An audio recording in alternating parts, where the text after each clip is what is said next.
Hello and welcome to the IEMedia podcast.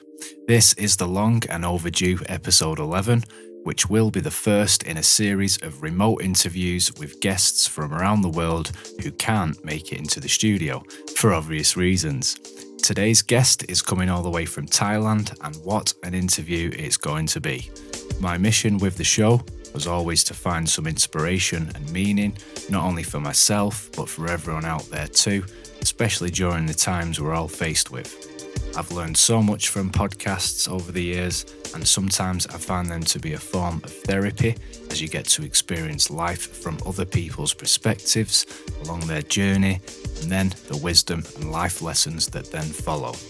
On today's episode, I'm joined by Paul Wallis, author of A Wanderer's Words, extreme backpacker for over 10 years, finally settling in Thailand, where he's been for the last 37 years.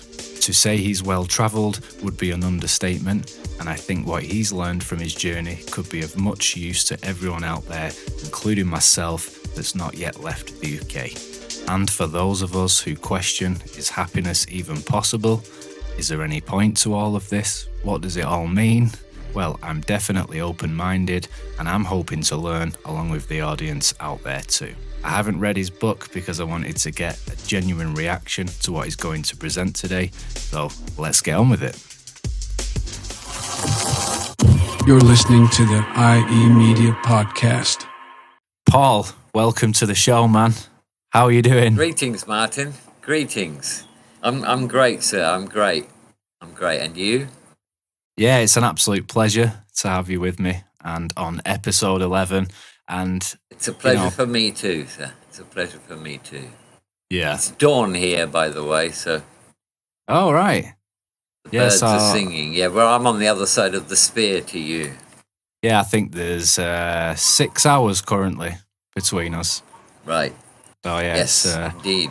1:41 a.m. here as I record this. Right, yes. Just to put it in exactly perspective, right. So I might look a little bit tired, but we do what we have to for the time zones. Well, it's actually the end of the working day for me because I've been up all night working. So. Oh wow! I have my own routine. Yeah, I'm fortunate enough to be a digital nomad. Cool. Yeah. So great. I suppose we could start with just giving the audience a little bit of a background, where you're coming from, and what sort of led you up to this point, and share your wisdom. Yeah, okay. Really looking forward to this. 67-year-old Brit. I've been a writer for the last 30 years. Well, maybe I've been a writer all my life, but did some extreme backpacking, what I would call extreme backpacking, from the age of 17 until about 30. Wow. And that was well, I just got bolder and bolder, if you know what I mean, you know. My very first, well, I should really begin, I suppose, with the divorce. I didn't really know there was a big problem with mother and father, but they used to throw stuff at each other, and you know, I was doing my own thing most of the time, so I didn't really get too involved in it. But then, all of a sudden, at the age of 16 and 3 months, father takes me into the lounge and says, your mother and I are splitting up, and you're coming with me, and your sister, I had a younger sister, she was 7 years younger than me, so she'd have been about 8 or 9 then. Yeah. So she goes off with mum, and I'm with father. Father gets remarried, and she's got 2 kids, and they were a bit younger than me, 2 boys, and it was just like putting a match on gasoline. You know, we just didn't get on at all. And long story short, I lasted about 4 months there, and my dad found me a room in a town nearby, and I was basically not on my own. Well, I was on my own. He found me a job in a factory. So all of a sudden, I'm 17, and I'm working in a factory with 22, 23-year-olds. And that was an eye-opener. Yeah, so you had to grow up quite quickly then. Yeah, I missed the portion, I guess, of it all. And I had a chip on my shoulder about it for a while, you know. Used to phone my mother up in the middle of the night and say, I'm going to jump off a bridge, you know, just so she wouldn't get any sleep. Stuff like that. I started to look at, you know, after about, nearly 6 months, I suppose, working in a factory, my life revolved around the local pub where we would all drink and meet, you know, and play darts and pool and that kind of stuff. And I just started to look at people around me and wondered what my life was going to be like, you know? Yeah. And I made a conscious decision at that time that every single person I got to talk to, I'd ask them if they were happy with their life, you know? Whether they'd be my age, a few years older than me, in their 30s, 40s. I wouldn't consider talking to anyone over 40, you know, at that age.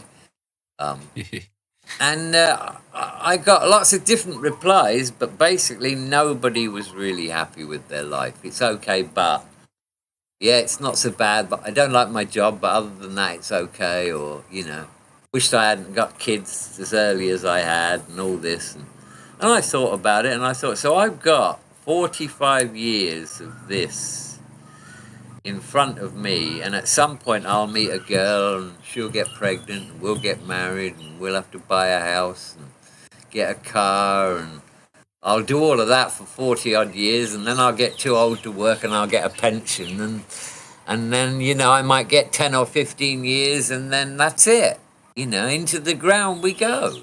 Yeah. So I thought to myself, I don't know, there must be more than this. And a good analogy I have for it is, you know, if you were born in a 200-room stately mansion, you certainly wouldn't spend the rest of your life in one room. You'd go and have a look. Well, I personally would check out every single room there was, you know, to see if there was a better place to spend my time. Yeah. Makes so sense. I got it in my head that I need to see other places, you know. Now, the timing is weird. Around about this time, I'm in a pub garden. So I'm 17 and a half, I would suppose I am. Not even supposed to be drinking yet. I'm in a pub garden on a Sunday morning, and it wasn't a place I was normally at. I don't know where it was, but it was a beautiful spring day, and the sun was shining, and I sat in the garden with my pint, you know, my pint of lager. Yeah. And smoked some hash, smoked a little bit of hash. And this old tramp, we used to call them, you know, a homeless guy with all his old clothes on, came out of the back door of the pub with his pint, and there was about 12 tables and nobody else was there. So he just comes right up to me and says, may I? Yeah, sure, you know. So he sits opposite me, this guy, and I'm a bit uncomfortable about this, you know. Yeah. And he's a very well-educated man, it turned out. And so I spent the next 2 hours with him, and he was telling me all about his life. Out at the age of 12, he lived in Liverpool, and he managed to stow away on a cargo ship and ended up in Jamaica, and then from there he went to Bali and he married a fisherwoman, and then he went off to China and all around the world, and San Francisco and Australia and all these things he was telling me, you know. God, it sounded so wonderful, Martin, it really did. And then he looked at me just before he was going to go, and he says to me, I'll tell you something, boy, he says, there's a terrible, terrible pain when you get old. I said, oh, really, is there? He says, yeah, it's terrible. He says, and not everybody gets it, he said, but it gets you down to the bone, down to your very soul. And I thought, oh, I wonder what that is. And he looked at me and he said, it's when you're on your deathbed and you know you've got a few hours or a few days left, he said, and you suddenly get hit with this realization that you never did fuck all with your life. You never tried anything. You never put your foot to the floor. And now it's too late. Well, I Wow. think he saw the fear in my eyes, and he said to me, don't, you don't ever want to feel that pain, boy. Go out there and see what life's got for you. Yeah. Otherwise, he says, otherwise you'll get swept away like the rest of these people around us. And by this time, the place was quite busy, And he left, and I never saw him again. But that guy, that was the decider for me. And I went and got a passport. That took me a few weeks. Got a passport. I think I had £80. Got an old backpack and all my clothes and a few bits, and I headed off to Dover. Wow. And I got on the ferry. There was no tunnel then. I got on the ferry, and I'm going across there, and I'm thinking, wow, this is it. I'm going to do what this guy did, and it just worked out wonderful. I met some people on the boat, a couple of guys, and they were going down to a place in central France called Beaune to pick grapes. They'd been doing that for quite a few years, so I went along with them, and I worked for 5 weeks in a French vineyard. Boy, that was an experience. Wow. Start work at 6 o'clock in the morning, right? We've all got these baskets on our backs, and we have to walk down these rows, and they taught us how to pick the grapes, Yeah. And we worked for an hour, and then suddenly this whistle went, and everybody goes off around the corner, and so I follow them, What's going on? Maybe we're going to have a tea break or something. And there was this big table with cheese and bread and ham and lots of jugs of red wine. And we just drank all the time. It was incredible. Wow. Anyway, I spent a couple of months with these guys, and then they told me if I went down to the south of France and caught a ferry to go across to Crete, go down to Greece. That was right. Go down to Greece. Get a ferry to Crete, and from Crete you can find 3 months' work there picking tomatoes. So I went there, and I did. I worked for 3 or 4 months, and then I found out I could go to Israel from there and work on a moshav, which is a bit like a kibbutz, a farm, but you got paid by the hour. So I did that, and then I found out where else I could go, and found out interesting places to visit, and I ended up doing that for 10 years, Martin. Wow. With 10 breaks. years. I would come home in June, July, and August. I was terrified of one thing. What was that? Being a young guy and all that, and loving to party and drink and everything. I was terrified of meeting a girl and getting her pregnant, Oh, terrified. okay. So I used to have to spend 3 months in England and not get, try and avoid girls if possible, so that I could save up the money working as a hod carrier and go off and do it again. And so I did. And that's what I used to do. Wow. And I have to tell you, it's such a liberating feeling when you are walking down a street you don't know, in a country you don't know. Every single thing you own is on your back, and you don't know what's round the corner. You just don't know. You don't know anyone there. You can't contact anyone at home. Yeah. And it's such a liberation to me, that was. I thought to myself, this is it, Yeah.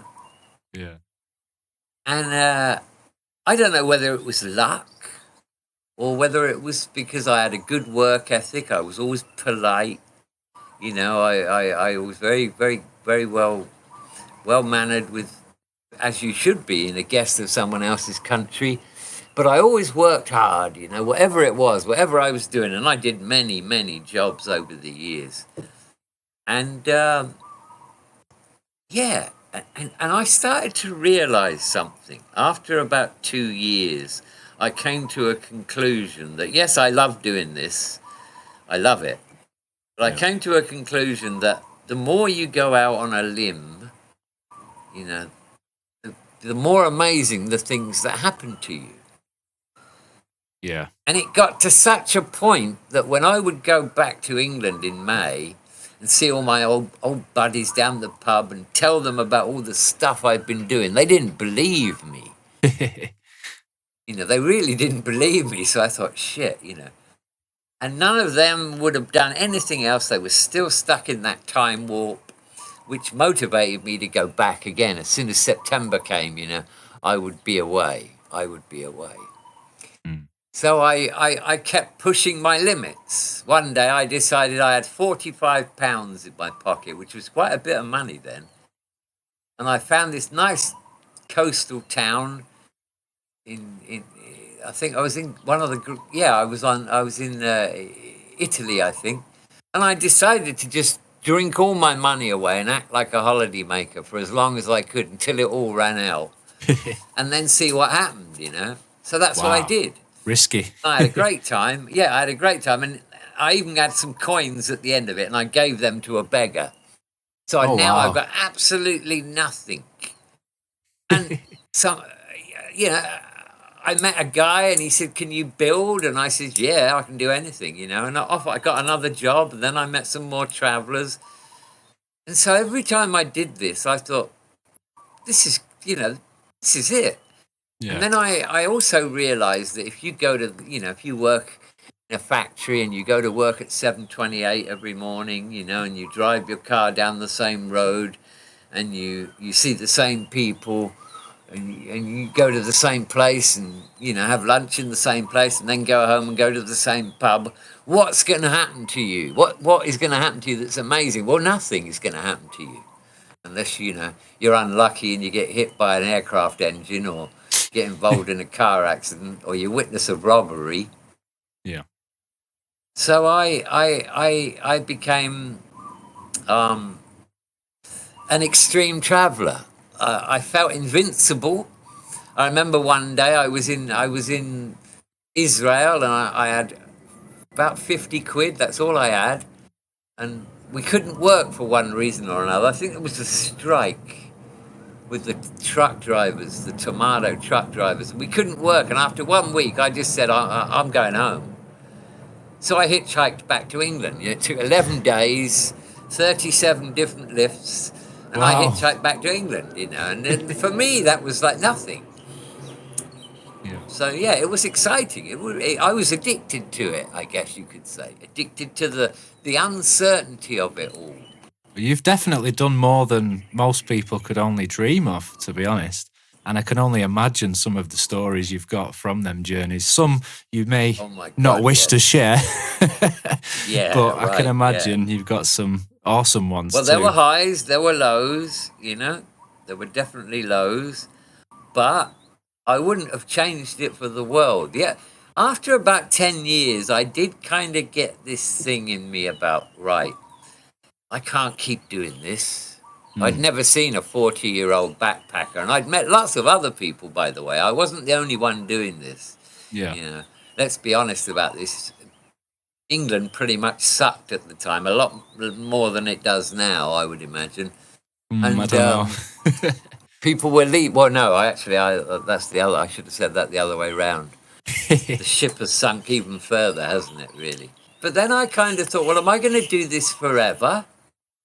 And if I am, then I need to go further afield. So I came back to England, did my 3 months on the Hod, and then I got into a library because there was no internet then. I got into a library and I started looking at countries in Southeast Asia. Okay. And I thought, Malaysia, definitely not. That used to be a British colony, so I don't want anything to do with that. I'm not a great ambassador for my country, by the way. And I looked at Cambodia and Vietnam, and I thought, no, Pol Pot and the Vietnam War and all that. And then I looked at Thailand, and Thailand kind of had a monarchy, a good economy. Only saw good things or read good things about it. So I bought a one-way ticket to Bangkok. And I arrived here in 1986, I think it might have been. Wow. And something profound happened to me at that time, Martin. I've always had this desire to travel, ever since I left the first time. And within 24 hours of arriving in Thailand, I knew I didn't want to go anywhere else. Really? I'd already seen 50 countries, so I wasn't a newbie. I was far from a newbie. And I just became enchanted with the Thai people, the culture, the weather, the food, the girls, everything. Something just And felt and different. well, yeah, I think what it was when I looked into a Thai person's eyes and looked at their face. They had a genuine. They were radiating happiness, and I had never seen that anywhere else. It's hard to put it into words, but it was different. So within a couple of months of being in Thailand, I found out that it was Buddhism that made these people the way they were. And so I'd rejected religion ever since school days. As far Yeah. as I'm concerned, you're born, you die, you go back into the ground, and that's it. Enjoy it while it lasts. And then I got into Buddhism, which wasn't a religion. There's no fear, They're not trying to make you believe anything. Yeah. It's almost like a philosophy on how to lead a happy life. Right. So Could you get a little bit into that, or would that be taking you off course? absolutely, I could. Yeah, absolutely, I could. I started to read Buddha's teachings. Four Noble Truths. Emotional detachment. And I liked what I was. I liked it. I thought, yes, this makes sense to me. If you know what I mean, it made sense to me. Now, all the time I'm doing this, I'm partying, and I was teaching English in Thailand when the first year I spent in the jungle in the south. I spent a whole year, a year and 2 months without speaking my language. How Oh about wow! that? No Yeah. way. So Yeah, that was did you wild. pick up Thai easy enough, or? Well, no, being an extreme backpacker, as I've already explained, as soon as I arrived in Thailand, I was drawn to Pattaya, where all the bars and the go-go girls are. Yeah. And I had £1,700 in my pocket, and it took me 4 months, but I spent all of that and got right down to nothing, because that's what I do, That is and it even extreme. worked in Thailand. Yeah, it even worked in Thailand. Yeah. Got a job teaching some kids, got a bit of money together, went. No, I had a bike accident. That's right. Fuck. Oh Yeah, wow. excuse my French. Oh, Yeah, I it's had a okay. terrible bike accident in Pattaya. I was on a Oh. 400 sports bike. 10 o'clock in the morning, and a car pulled out in front of me, and I ran into the side of the driver's door of this car, doing about 80 kilometers an hour with no helmet on, pair of shorts and a t-shirt, and I survived it. Wow. 6 months in hospital. Luckily, the woman, the driver, her husband owns 3 restaurants, so they paid for absolutely everything. I had insurance. The weirdest thing happened to me coming to Thailand. Having done all that traveling, I'd done all this traveling. And I was wise to the scams, I knew how to sell my traveler's checks and sell the old ones and get new ones, so I'd lost them. I knew all those scams. And I knew the insurance scams, insure your personal belongings and your camera, and then you lose your camera and you get the money back. And I used to do all that. But when I'm at Heathrow Airport, waiting to fly to Thailand for the very first time, something inside my head said, take out some health insurance. And I'd never, ever done that. So I walked up to this Thomas Cook counter at the airport and said, hey, I want 30 days in Thailand, And she says, that's £84. And I'm like, holy shit. I don't want to buy the company, I just want some cover. So I walked away. And then I went back again 2 times, and finally I took it. And that bike accident, Martin, happened 27 days after I arrived in Thailand. 3 more days and I would have had no insurance whatsoever. Oof. But I had good insurance. So I was in a really nice hospital for, 7 months. Lost all my teeth. Broke my shoulder. Oh, I was smashed all the side of my face in. Had to have all steel plates put in there. And the surgeon, he was amazed. He says, the bike, there was nothing left of the bike from the engine forward, nothing at all. And the surgeon who put me all back together, 270 stitches, because I smashed into the windscreen and rolled over the windscreen, and the bike came over the car on top of me. I really shouldn't have survived it. No way. The surgeon said to me, he says, we get foreigners in here all day long who fall off these little steps through mopeds without a helmet on, and they're dead on arrival. He says, you are on this big bike and you slam into the side of a stationary car at that high speed and no helmet, and you're alive. You know? Wow. Yeah, and I'd met this girl in Pattaya, and a bar girl, and she stuck with me through it all in the hospital and everything. And when they let me out, I had no more cover now, and I got 270 stitches. And the surgeon says to me, "Where are you going? Back to London?" I says, "Oh no, I'm going to the south of Thailand. I'm going to go and live in this girl's village, And he said to me, "If you get an infection in that arm, in the arm, because it was all my arm, totally my arm was all stitched up." He said, "If you get an infection in there, you'll lose your arm." And I did. I didn't lose my arm, obviously, but I left with that girl, and I went to her home village, and I spent 14 months living there. Wow. And that was so I got total immersion with Thai language. Yeah. So after 14 months there, I could speak Thai, or so I thought.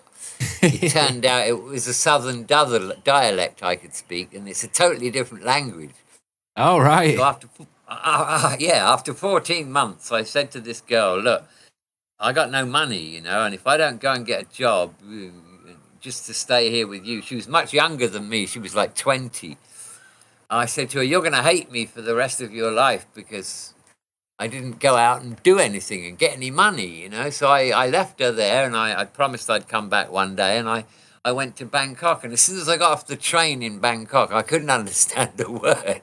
It was crazy. And I thought, oh no, I've got to learn it all again, Yeah. Which I did. Yeah. Had some wild times. I suppose about 15 years I lived in Bangkok, worked as a teacher, got into the nightlife, and the girls and the drugs and the drink, and pretty much hit my low point. And that's when my life changed. My life kind of changed. Right. How come?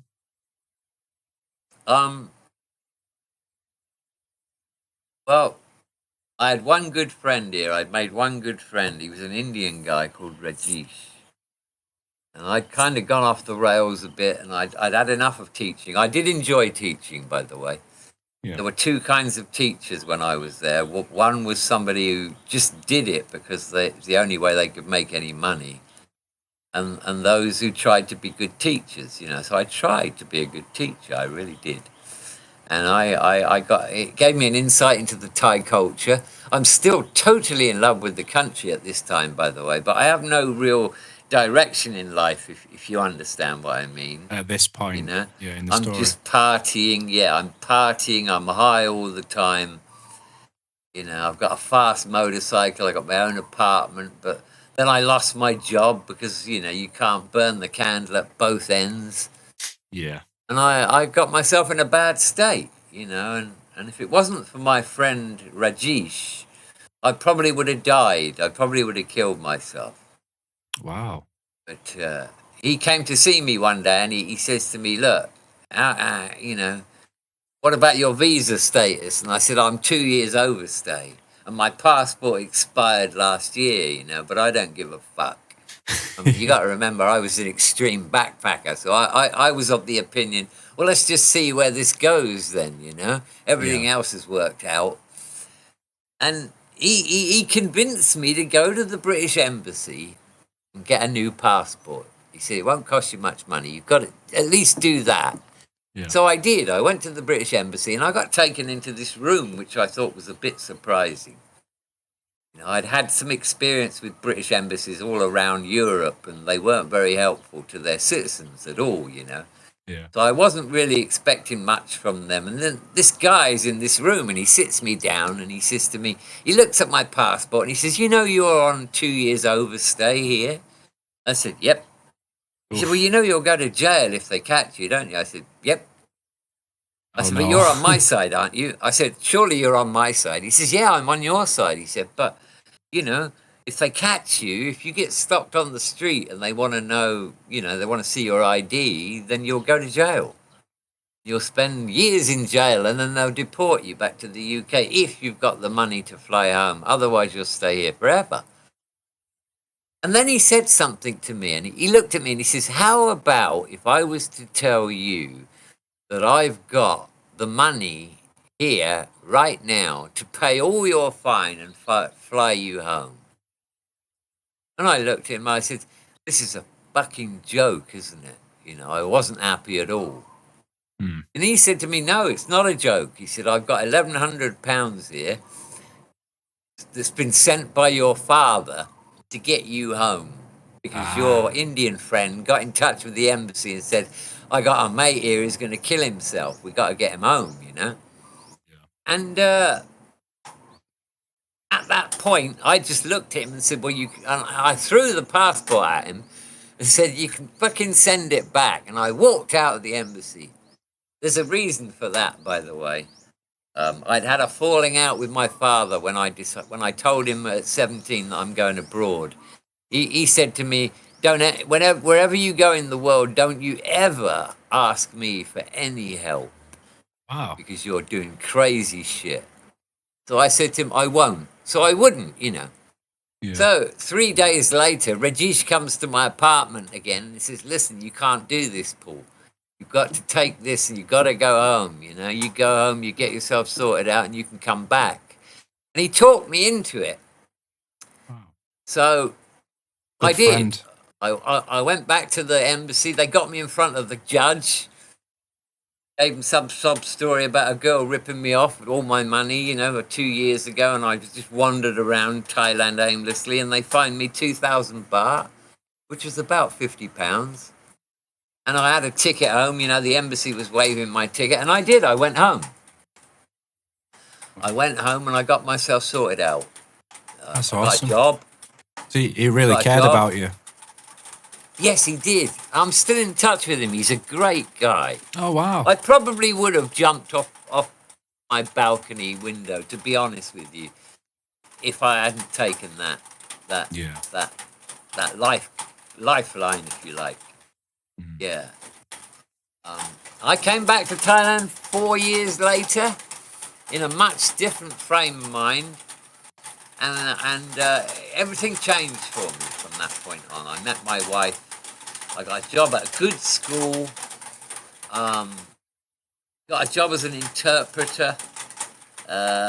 Settled down. We had a family. I've got 2 sons. They're 28 and 26 now. They are.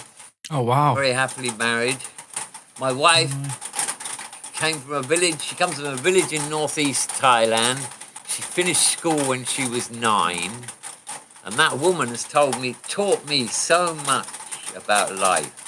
Me, a guy who's been all over the world and done it all. Wow. And it's just amazing, Yeah. I'm a very fortunate man.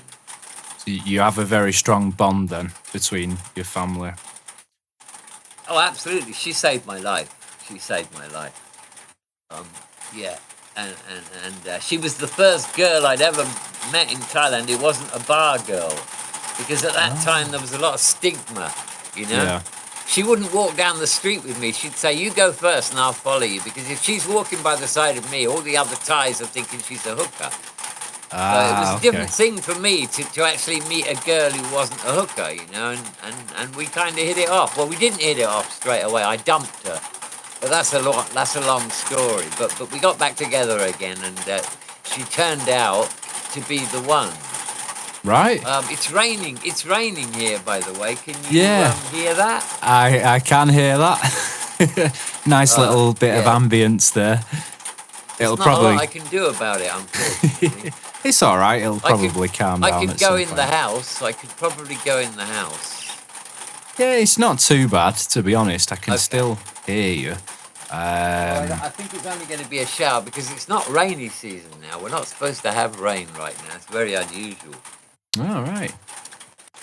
So, I fast forwarding a bit, to about 10 years ago, and I thought about my life, and I thought, Jesus Christ, I've had an amazing life, and I'm a writer, and if I don't put this on paper, if I don't write this book, I should write this book to inspire other young people to go do the same thing, So I did. Yeah.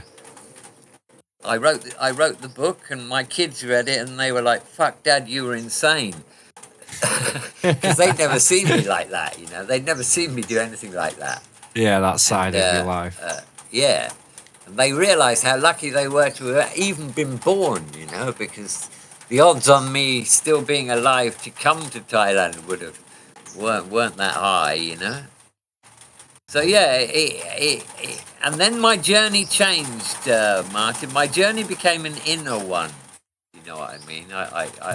Buddhism made me realise that we're all spiritual. We all have a spirit. I had 2 out-of-body experiences, by the way, when I was travelling before I came to Thailand. Wow. That had a profound effect on me. That really did. It made me realise that a part of me, whatever part it is, could actually be outside my body and could see and hear everything. Wow. Once was a motorcycle accident, and it was very short. A few seconds I was outside my body in Greece. The second time it was drug-induced, but it wasn't a trip. I mean, I really was outside my body, Wow. And, so that had a profound effect on me. That really, really did. Yeah, I can imagine. Life-changing experience. Yeah, and I learned, it took me a while to get to grips with Buddhism. I found an old monk, and because I was fluent in the language, I used to go and talk to this monk, Yeah. Well, one day I went to see him and I said, I understand the Buddha's teachings, but why are all the Thai people doing the opposite? Why are they all material? It's all about material stuff for them. And he looked at me and he said, well, why are you even wasting your energy wondering why they don't get it? He said, you get it, don't you? And I said, yeah. He said, well, that's it, move on. Yeah. So I got to realise that we're all kind of guided by our emotions. And a lot of people are guided by their emotions a lot more than they should be, Yeah. The conscious mind, I always call it the naughty monkey. It goes down avenues that it wants to, and it causes all kinds of emotions for people, memories, triggers. So I suddenly realised that, okay, I've got to be able to detach myself from my emotions. Yeah. And that was a long haul. That took me 3 or 4 years to fully understand that. And I became emotionally attached from everything. Right. My wife, my kids, my dogs. Yeah. Now, that doesn't mean I don't care. This is an important point I should make here. Being emotionally attached doesn't mean that you won't do the right thing for somebody you love. Yeah. I would always do the right thing. Whatever was necessary for anybody, even somebody I didn't know, I would do it. But there'd be no emotional attachment to that. Yeah.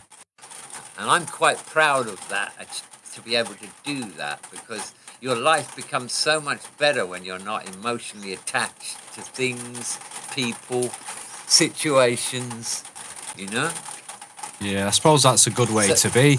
I mean, one of my biggest faults would be being too sensitive and caring too much what people think. And, my missus has always said to me, like, you need to stop caring what people think and, stop being so sensitive about how they spoke to you at that moment and stuff. So, I definitely could learn a lot from you on that side of things. Yeah, so emotional detachment, it brings clarity. That's what it does. It brings clarity. But that doesn't mean you can't feel joy, you can't feel love, you can't feel compassion. It's the negative emotions that you have to kill. Yeah, like fear, greed, frustration, anger, hate. Hate is a terrible thing. Hate is a terrible thing. It's like sulfuric acid, because it only harms the container. The person you hate isn't affected at all. It's the hater who is being destroyed from within. And I quickly realized that, that. And I quickly realized that, no, just kill the bad stuff. And I also realized that we are creatures of habit. Yeah, we are, as you know. And that can be a double-edged sword. But I began to reprogram myself, if you know what I mean, and only think about good things. I could never, at the stage I'm at now, I could never think about anything bad. I just couldn't. And if I come across bad stuff, I put a positive twist on it. Yeah. I'll lay down a challenge to you right now. There isn't a hypothetical negative event that you could give me right now that I couldn't turn a positive on. I dare you, try. I challenge you. Try and find one. Yeah. Yeah, I understand what you're saying there. It's like sometimes you might say to me, well, 50 people died in an air crash. And I'd say, well, it's a good job the plane wasn't full then, isn't it? I see. Yeah. Yeah. I basically learned how to put a positive spin on everything. Yeah, and understanding that things can always be much worse and stuff like that. Yeah. And I guess at some point about 6 or 7 years ago, all the pieces, all these jigsaw pieces came together. And I suddenly understood what the law of attraction is, what we are, and how to manifest a happy life. And I'm a happy guy now, I have to pinch myself at least 10 times a day to make sure I'm not dreaming, because I have such a wonderful life, And That's really good to hear. It's a great thing that I've managed to do. And what I really want to do is maybe help other people see that the way that I see things, and how you can take charge of your own reality, if you like. Yeah, I think a lot of happiness isn't a thing. You can't get happiness by getting something. Happiness comes from within. I think a lot of people are scared to take that leap, aren't they? As you did. Yes, they are. Yeah. Yes, they are. Oh, here's the rain again. Yeah. But it's not going to last for long, because I'm looking up and I can see blue sky now. Yeah? Yeah, very unusual that we would have this little black cloud that just seemed to come over. But yeah, I think it's not going to get any heavier. Yeah. So yeah, it's a true liberation for me, a true liberation. And I always remember what that old man said to me. And if I'm going to die tomorrow, Martin, I'll smile, because I don't regret a single second of it. I went out there, I did what I could do, I had no fear of anything. And of course, I don't have any fear of dying. I don't have any fear of death since I left my body, because I figured out that's what happens when you die, We are eternal beings of light. Yeah. So that may be another reason why I threw caution to the wind, because to me, as an extreme backpacker, death was just another adventure, I know Maybe when we that's talked, why I survived. I know when we talked the first time, you told me about a time that you dropped something on a map and you went to that place. Could you just tell the audience about that and then get back to where we was? This would have been I would have been about 20, 21. I'd come back to England in June or May to get a job on the hod, and I didn't like the people I was working with. Didn't like the pub scene. No. And I didn't have a great deal of money. I only had about 30 or 40 pounds. So I should have worked another couple of months. And I just said one night, now that's it, I'm off. So out came the map of Europe. The pin, closed my eyes, and bang, and I hit the pin, and it went to this small village in southern Italy. So I dutifully got my backpack sorted out and hitchhiked down to Dover and got on the ferry, and it took me about 4.5 days, I think, by train and road. And I got to this place at 4 o'clock in the morning. I arrived. Wow. Not a lot of money in my pocket, but I'm okay with that. I'm an old hand by this time. I'm 3 years down the road of backpacking, so I'm good with it. So I arrive at 4 o'clock in the morning, and right in the middle of this little village is a war memorial, a World War II memorial, on a little roundabout, at the centre of the village. So I sat down there and I got my smokes out of my backpack and I sat there and I had a cigarette and I thought, well, let the experience begin, And a couple of minutes later, this guy came along with his German Shepherd dog, and the dog just stuck its leg up against my backpack and pissed all over my stuff, Oh. And I just smiled and looked at the guy, and he was very apologetic. We couldn't really speak much, but, I said, no, it's okay, don't worry about it. So off he goes with his dog, and about 20 minutes later, they come back, and we managed to communicate, and he says, do you want a job? Yeah, I do. So I go and work for him on his farm and spent 4 months with him. Had a wonderful time. He used to let me drive his old car around in the evenings, and I'd go and drink wine with the old guys, And and I saved some money up, lived rent-free in a little hut on his farm, and after 3 months I said my goodbyes and I went south. Wow. So yeah, it was just... No way. I suppose that would take some form of emotional detachment, wouldn't it? Staying in different places, Yes. getting to know people, and then being able to just Absolutely. leave like that as well. Absolutely. I think I know what it was, Martin. I was addicted to the adrenaline buzz you get when you're in a place where you don't know anybody, there's no one who can help you, I'd burned all my bridges in England. Never would I ever ask anybody back home to help me, because all my friends knew what I was doing. They thought I had a screw loose, They'd all said to me, you're nuts.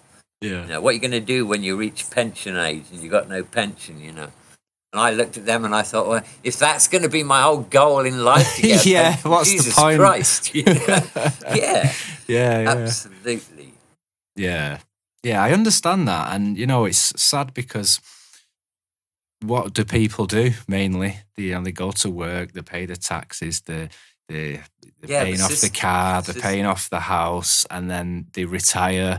And then sadly, a lot of people now, when they have to go into like a nursing home, the state are selling the home to pay for that, and then there's all kinds of inheritance taxes, and the parents work all their life to try and build something up for the kids, and then in the end the kids get bob all anyway, and it's just one big scam. This Fast way of forward to living. today, and would the last person in England please turn the light out when you get out?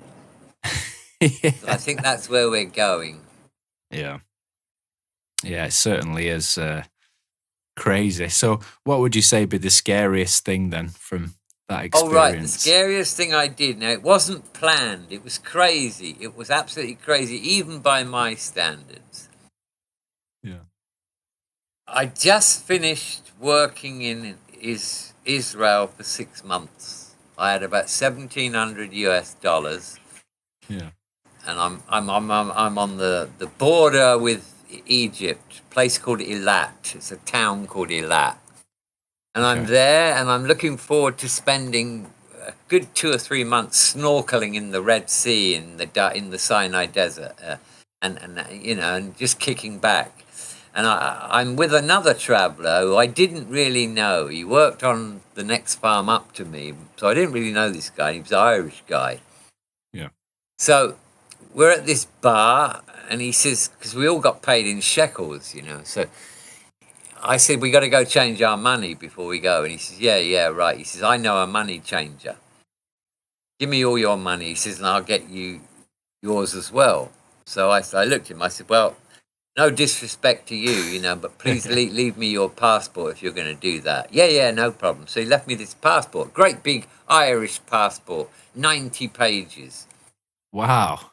After half an hour, I'm thinking something's gone wrong here. After an hour, I realise he's not coming back and he's ripped me off. Oh. So I now have $17 in my pocket.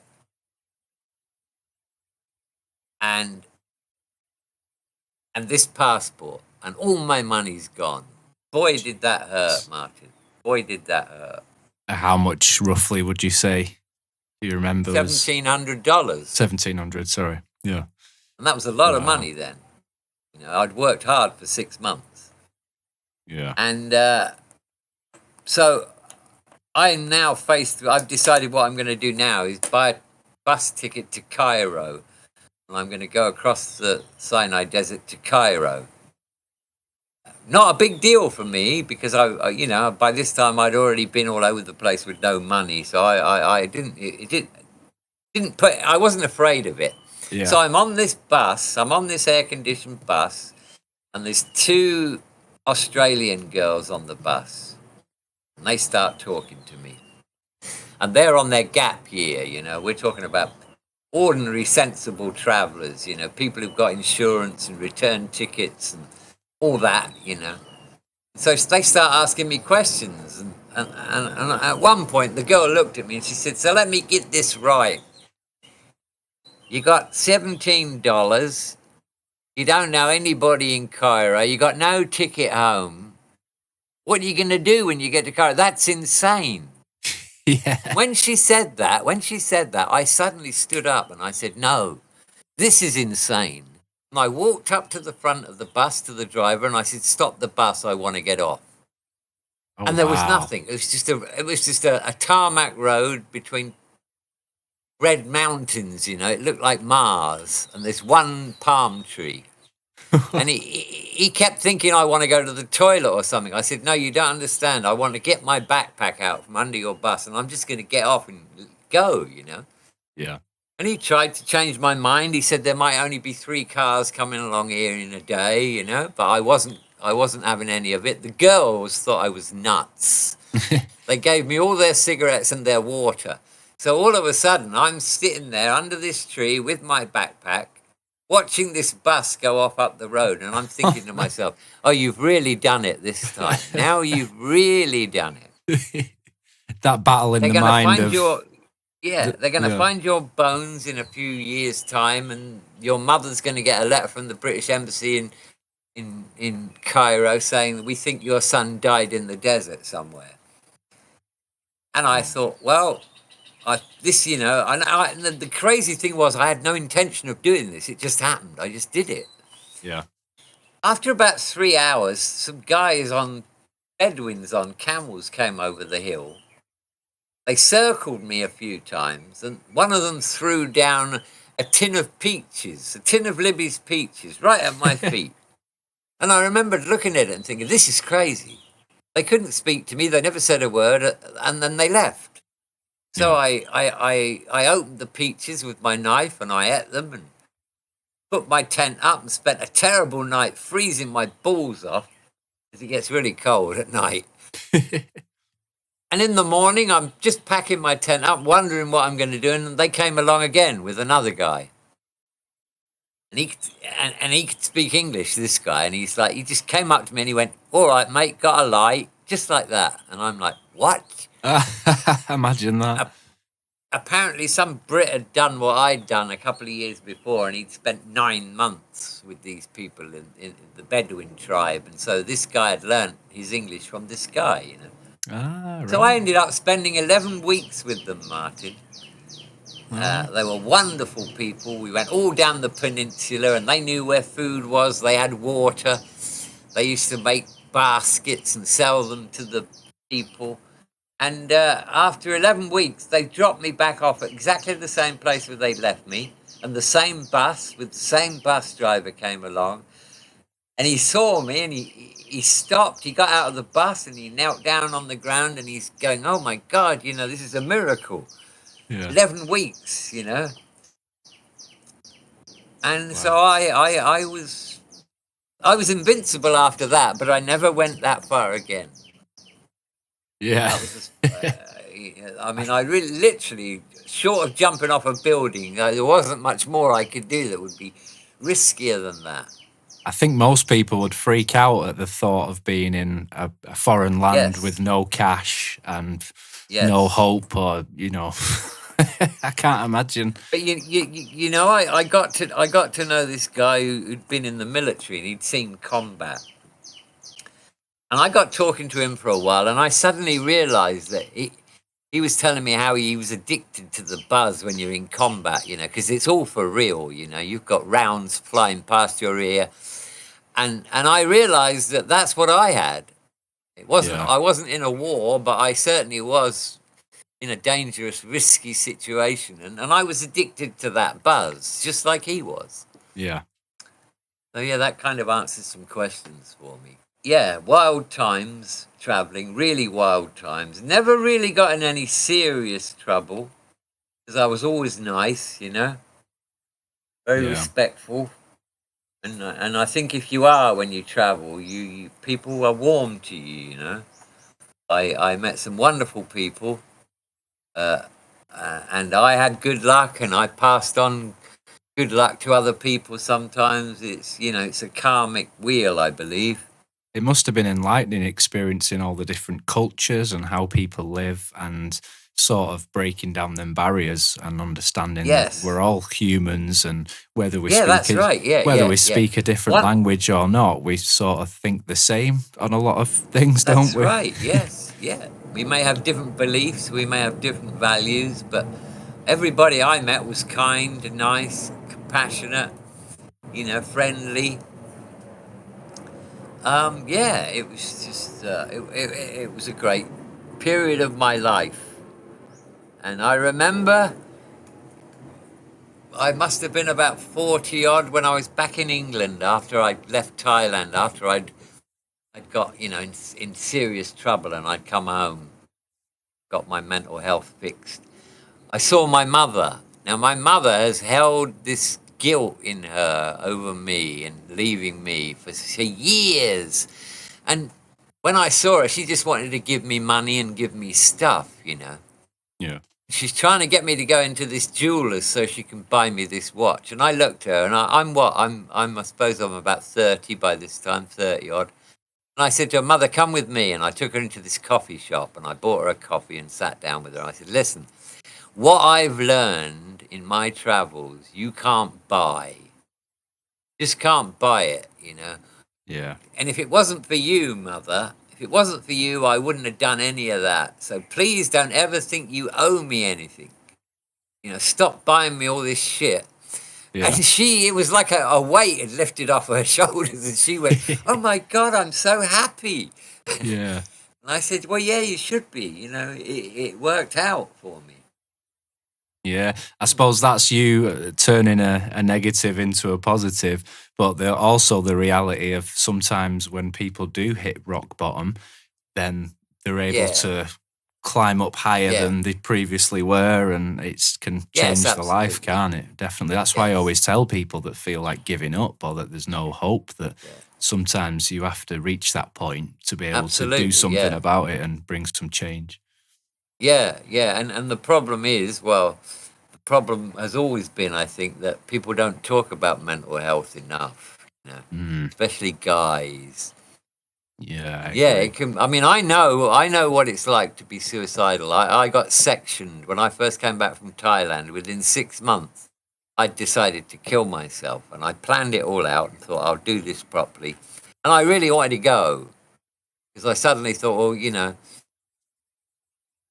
and I was very fortunate that somebody found me when they did, and I got my stomach pumped, and I got sectioned for 28 days under the Mental Health Act. I had to go to this horrible psychiatric hospital in London called St. Bernard's, and I was on suicide watch for a while, and that was my rock bottom. I came out of that place a different person.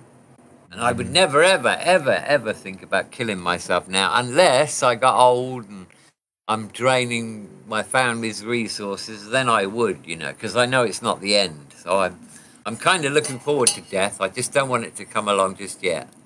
No, definitely not. I don't think any of us do, really. Give me a few more years. Yeah, give me a few more years of this paradise that I seem to have found myself in.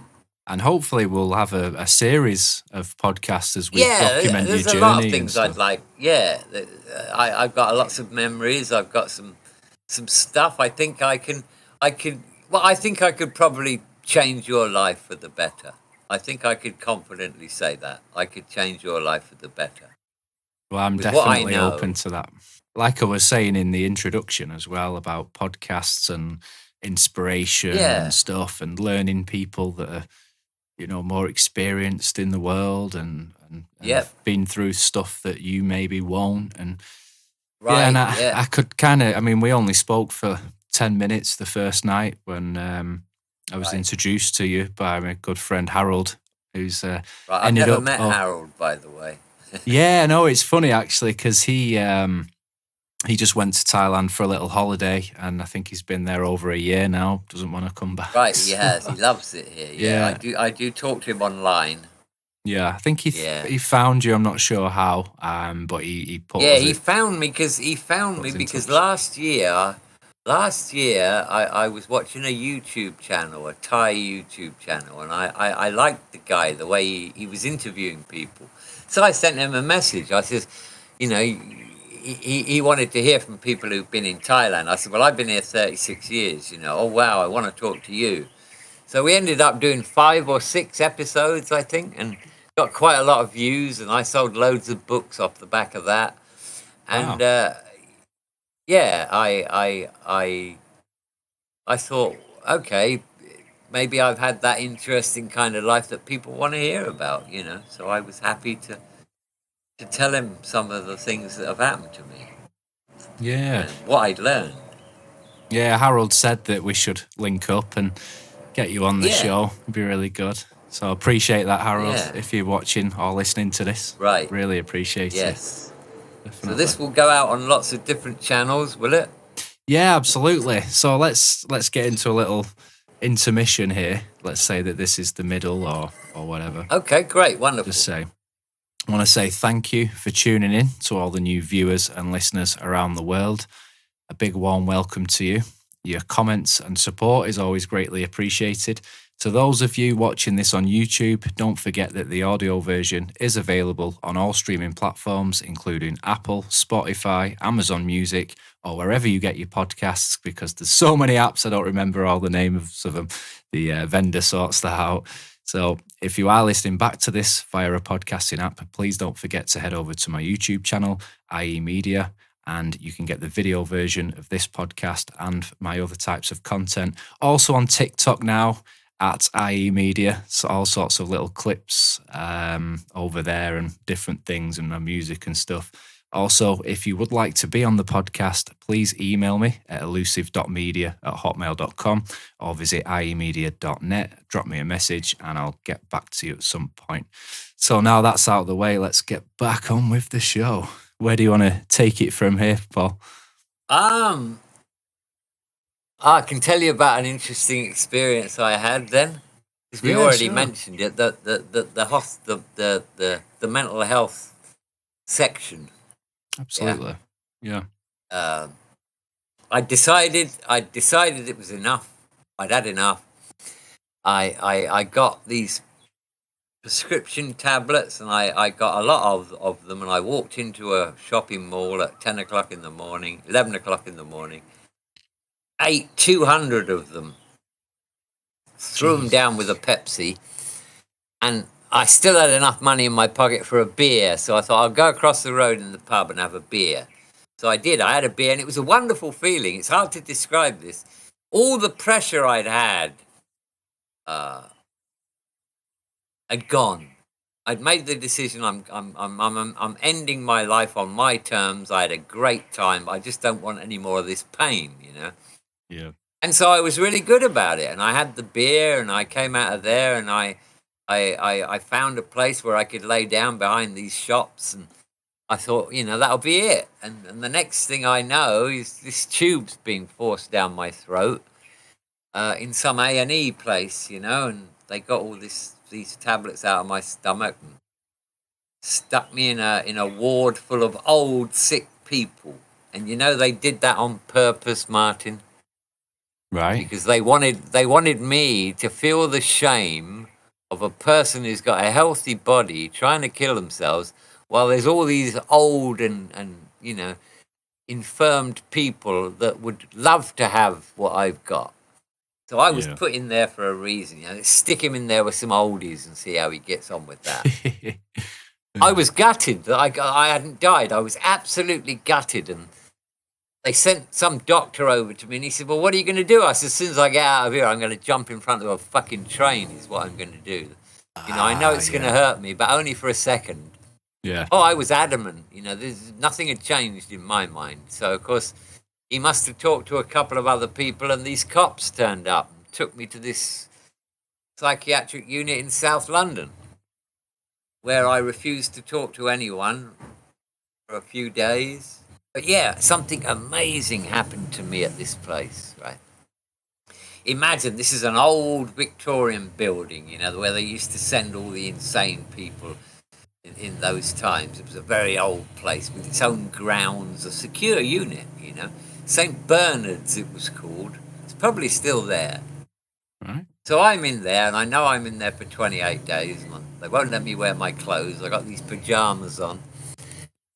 And I mean, there's, long men's ward and there's a long women's ward, and they meet in the middle where there's a big social room where there's a TV, Yeah. So I'm sat there. I think I'd been there 2 or 3 days, and there are crazy people walking around talking to themselves, and it's a bit like One Flew Over the Cuckoo's Nest, And this Cockney woman comes and sits next to me and says, "Here, do you want some orange juice?" And she gave me this cup of orange, and I took a sip out of it, and it's full of vodka. And she says, "Do you smoke hash?" So I says, "Yeah." She says, "Here you go." And she gives me a bit of hash, right? And then she turns around to me and says, "I'm not mad. I'm a drug dealer, but I'm here undercover." Right? All right. So I thought to myself, well, yeah, and you're mad. Mad people say that they're not mad, Yeah. So I didn't pay any attention to it. And a couple of days later, she sees me and she comes over and she puts something in my hand. And I look at it and it's a £20 note. So I go straight to the bathroom in the cubicle and I'm checking out this note, and it's a real one, All right. And this woman has always got cigarettes. She's always got orange juice with vodka in it, and she's always got hash. And I thought to myself, well, maybe she's not crazy, So I start, I get talking to her. Yeah.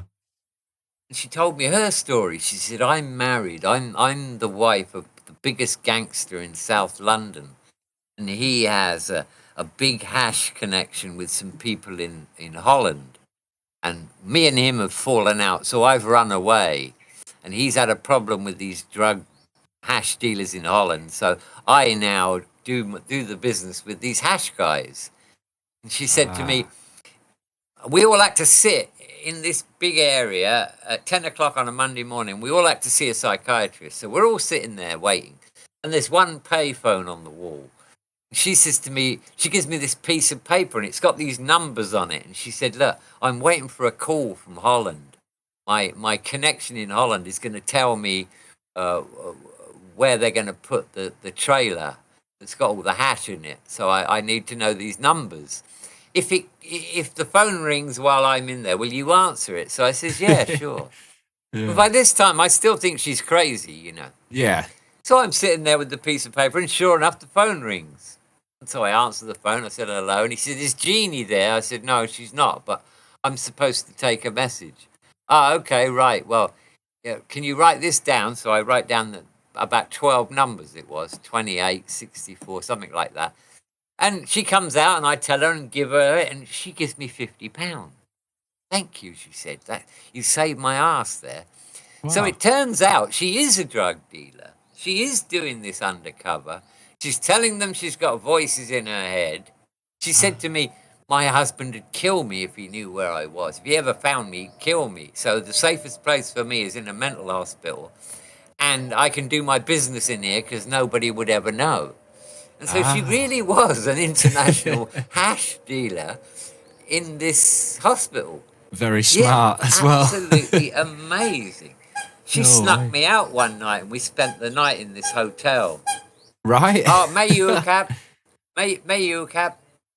Yeah, we spent the night in this hotel and she put £1,000 in my jacket pocket and didn't tell me about it. No way. Yeah, that was a nice surprise, yeah. Wow. Yeah. I never saw her again. Jeannie Hunter, her name was. Right. Yeah. But I mean, can you Oh. imagine that happening to you in a mental hospital? Yeah, that's And crazy. I have to be honest. The last week I was in that hospital, I did start talking to the shrinks, the psychiatrists, and they pretty much made me realize that nothing can be that bad. It's not Yeah. the answer. So I vowed that I'd never do that again, and I up to today, touch wood, I haven't.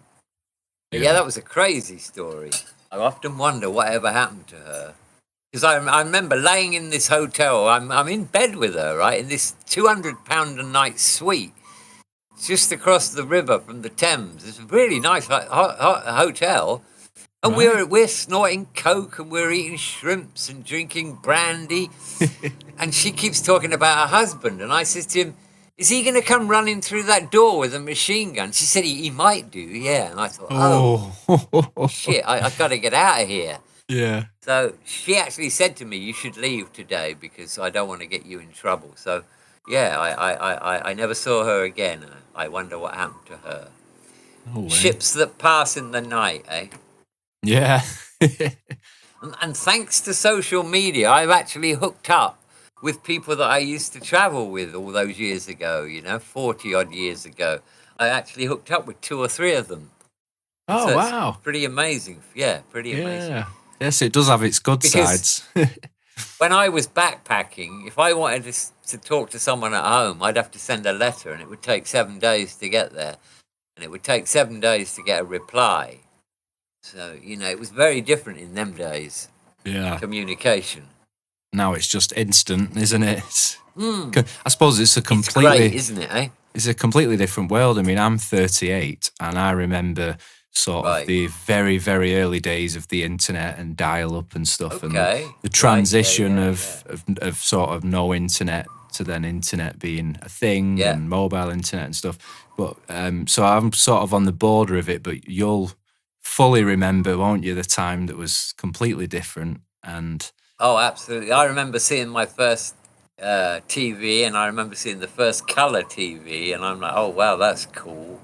Yeah. Could you imagine that the world would be as it is now in 2023? Absolutely not. If someone had said to me then, well, like 50 years from now, you'll have this device in your hand and you can be on the other side of the world and you can talk to somebody in real time with video, I would have said, no way. Doing a podcast. Here we are, eh? I mean, wonders of technology. That's it, isn't it? I mean, it can be used for good and for bad, because obviously social media isn't all positive. But like you're saying, with the connectivity and how you can get hold of people, and it's all instant and stuff, it is a very, very powerful tool. And for things like sharing your wisdom and your journey, which I feel is timeless. So even long after we're both gone, this can still be out there in the ether. Someone can learn from it. Absolutely, it can. Yes, that's exactly why I'm doing these shows too. Yeah, I wanted to leave something behind. Apparently, you've wrote 2 books. Is that right? I have. I've written 3. One got published in paperback form, a Thai language book, and it actually sold 5,000 copies. Oh wow! In Bangkok. But I've written 2 ebooks. Yeah, one is my travels. A Wanderer's Words, that's called. And one is a guidebook to Thailand. I decided I know enough about this country to write a decent guidebook, so I did, Cool. yeah. And they've sold okay. I'll definitely be reading that one before we come out there someday. Oh, it's a beautiful country. I mean, I know not everybody loves it like I do, but I've never met anyone who's been here and didn't like it. Yeah. Ever. Yeah, everyone I've spoke to who's been there and friends and stuff always say the same thing, Yeah. No, I would feel very uncomfortable if I had to leave this country for any reason. I don't think you will now. You seem quite grounded there. No, I you? won't. I won't. When I married my wife, we're going back 30 years ago. She comes from a village in Isan, and the problem that we had at that time was the Thais considered that all foreigners are rich, and so all the word goes around in my wife's home village that I'm coming there and we're going to get married. You know, so everybody's thinking, oh, gold and new motorcycles and houses and all this. Yeah. And I'm fluent in Thai by the time I'd met my wife, by the way. I'd been here 12 years, so I was okay with the language. So I go to meet my mother-in-law. Father-in-law's, he'd already died. So I go to meet my mother-in-law, and I walked up to her and I said, listen, I don't have a lot of money. I'm not rich. I've got a dowry for you. It was about £500. I've got my dowry because I knew I had to have a dowry. I said, but I'll make you a promise, I said. I'll always look after your daughter and any children that we have. And if I can afford it, I'll also support you as my mother-in-law. She didn't say a word. She just smiled at me. Then she went out and in her own language, she told all the other people there that he's just a regular guy, you know, don't be expected to get envelopes of money or anything like that. And she's a great woman. She's 77 now. She lives on her own.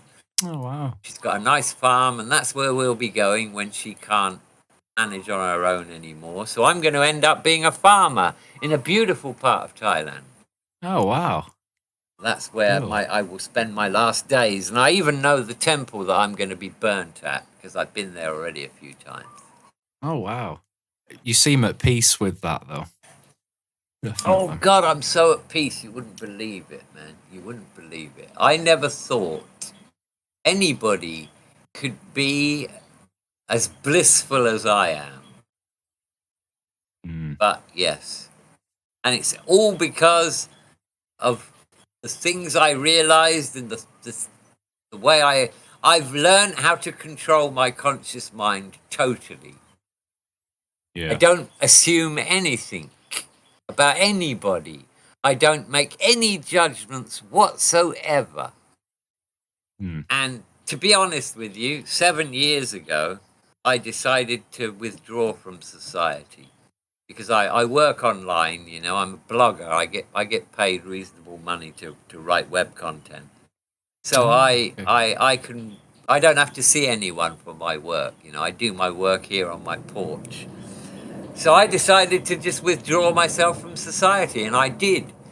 Because I could see the torment people were having. I'd be in a car with somebody and they go, did you see that son of a bitch pull out in front of me there? Look at that guy over there. And I'd be like, what's going on? You know, there's me in my blissful state. And I've learned that nothing gets through my I call it my invisible armor. Nothing can get to me to something has got to be very good to get my attention, you know? Yeah. One of my friends said the other day, he says, you never get bothered about anything, do you? And I said, no. And he said, why not? I said, because it doesn't warrant my attention. It's got no value to it. I will not even give it my attention because the way I feel is the most important thing to me, and I will protect that any way I can. I love everyone and everything. I have no more right to be on this planet than a dog or an ant or any living thing.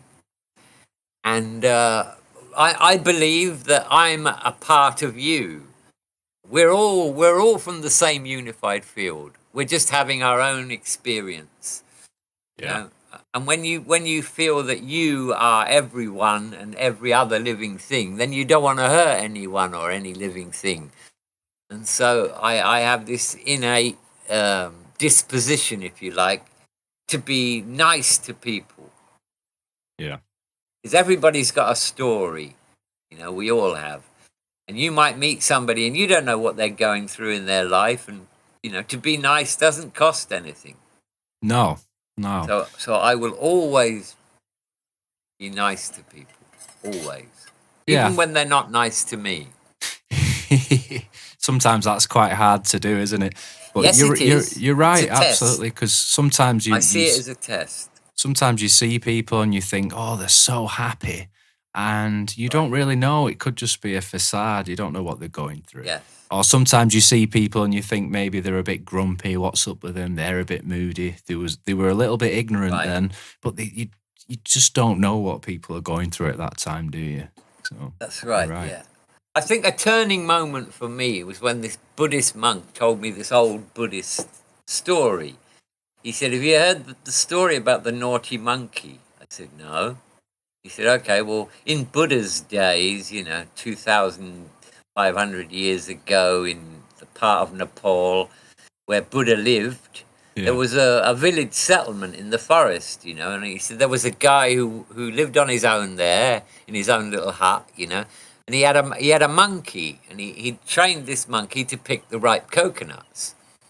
And he made quite a lot of money because people didn't want to climb up the trees to get them, His monkey would go up there and he'd shake them, and he'd know which ones to drop and which ones not to drop. And he'd bounce from tree to tree, and the guy would make enough money that he could get drunk every night. And so what used to happen was, 5 o'clock when the sun comes down, the guy sits by the fire, eats his food, drinks his wine, until he falls in a drunken stupor, and then the naughty monkey is let loose in the village all night and starts tipping over the rice and, opening things and letting chickens out and pigs out and all this kind of stuff. And this went on for weeks. And it didn't matter what the villagers said to this guy, he just would get drunk every night, and then the monkey would go off and do all this shit. And one day, the head man of the village decided he would go and consult with Buddha, who happened to live on the top of this mountain nearby. So it took him 5 days and 5 nights to get there. He finally gets there, and he gets in the room, and there's the Buddha sat there cross-legged, in the middle of the room.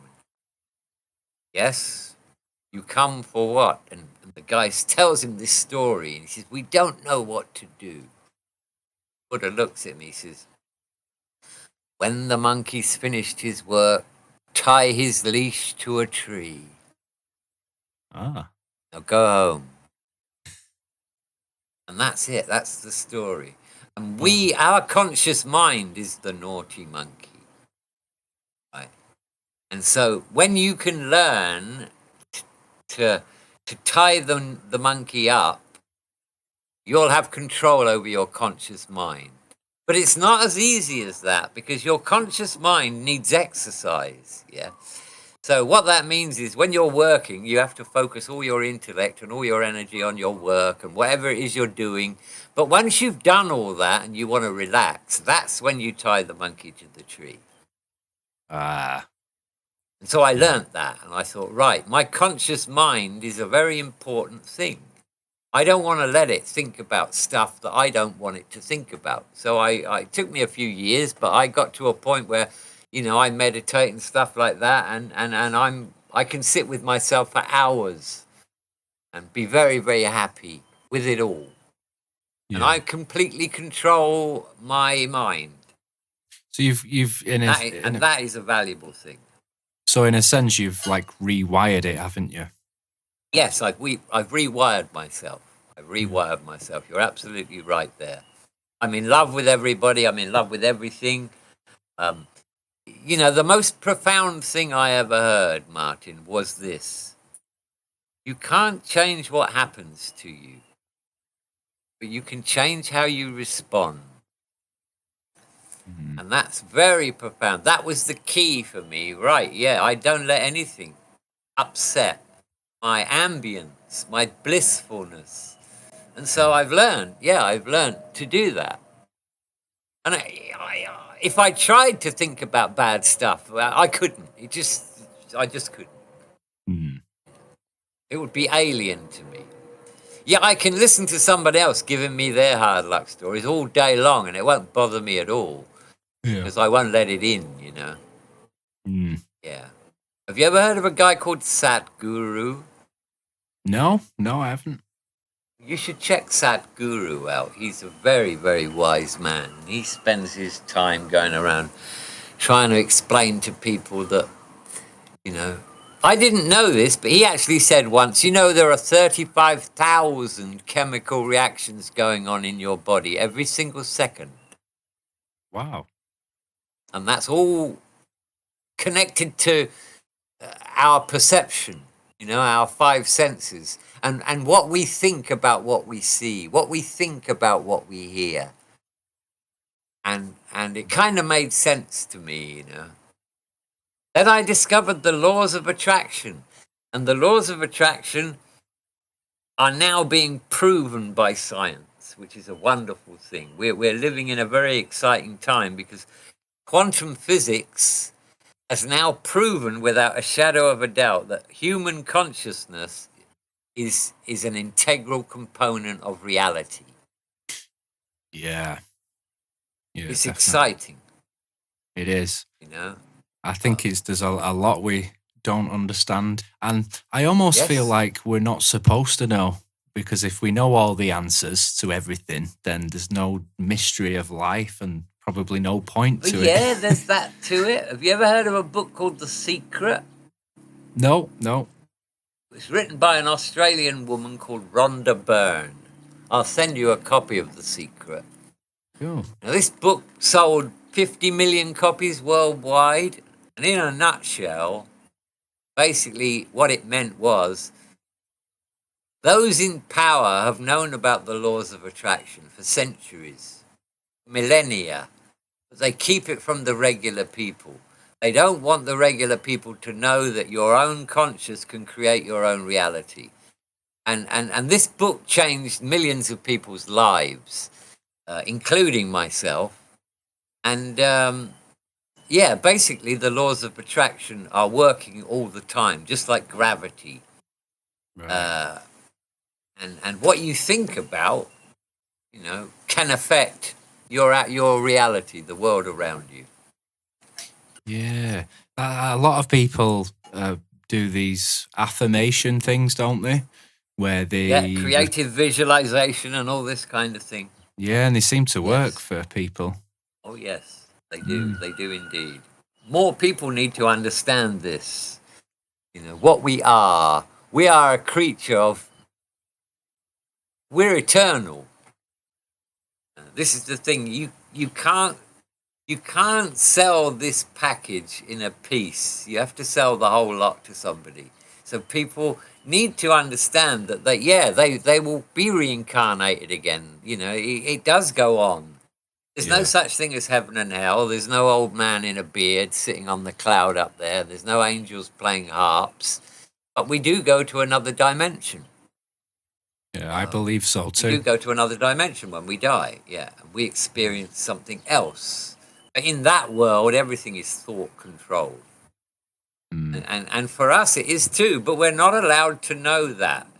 We're not taught that by the powers that be, because they don't want us knowing the kind of potential we have. Yeah. They don't want to empower people, do they? They have to keep them at a lower... In the 1920s, Rockefeller decided to create the pharmaceutical industry. And he gave every single university in the world money to stop teaching natural medicine, to focus only on drug-based medicine. And that terrible creature called Big Pharma was born. Profits before people. Yes. Yeah. I've been down all the rabbit holes, Martin. I have. I've been down all the rabbit holes. We are living a lie, basically. Yeah.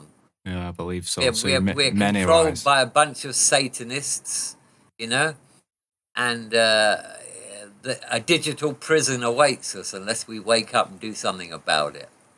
Yeah. That's my 2 penny worth anyway. Yeah, and you also have to be careful as well what you sort of talk about Absolutely, now on these platforms. Yeah. I mean, I come from the earlier days of YouTube and being involved with other channels and a radio network, right, and doing shows on sort of topical stuff, politics, news, conspiracies, all that kind of stuff. But now we're in a place where there's like a whole list of keywords that you can't mention, or you get shadow banned and you won't show up in the searches. And It's crazy, but I don't know if you've heard of TikTok, probably, in like the news and I've stuff. heard of TikTok. They're really pushing to try and ban that at the moment, especially in the United States. And what you find on there is freedom of speech, funnily enough. Yes. And all the stuff that used to be on the other platforms that was banned is now on there. And many do believe that is one of the reasons, because they try and sway public perception. There's a global reset going on, Martin, and it can't happen unless they destroy the old system. And that's what they're doing. They're destroying family values. They're bringing in all these trans genders, They're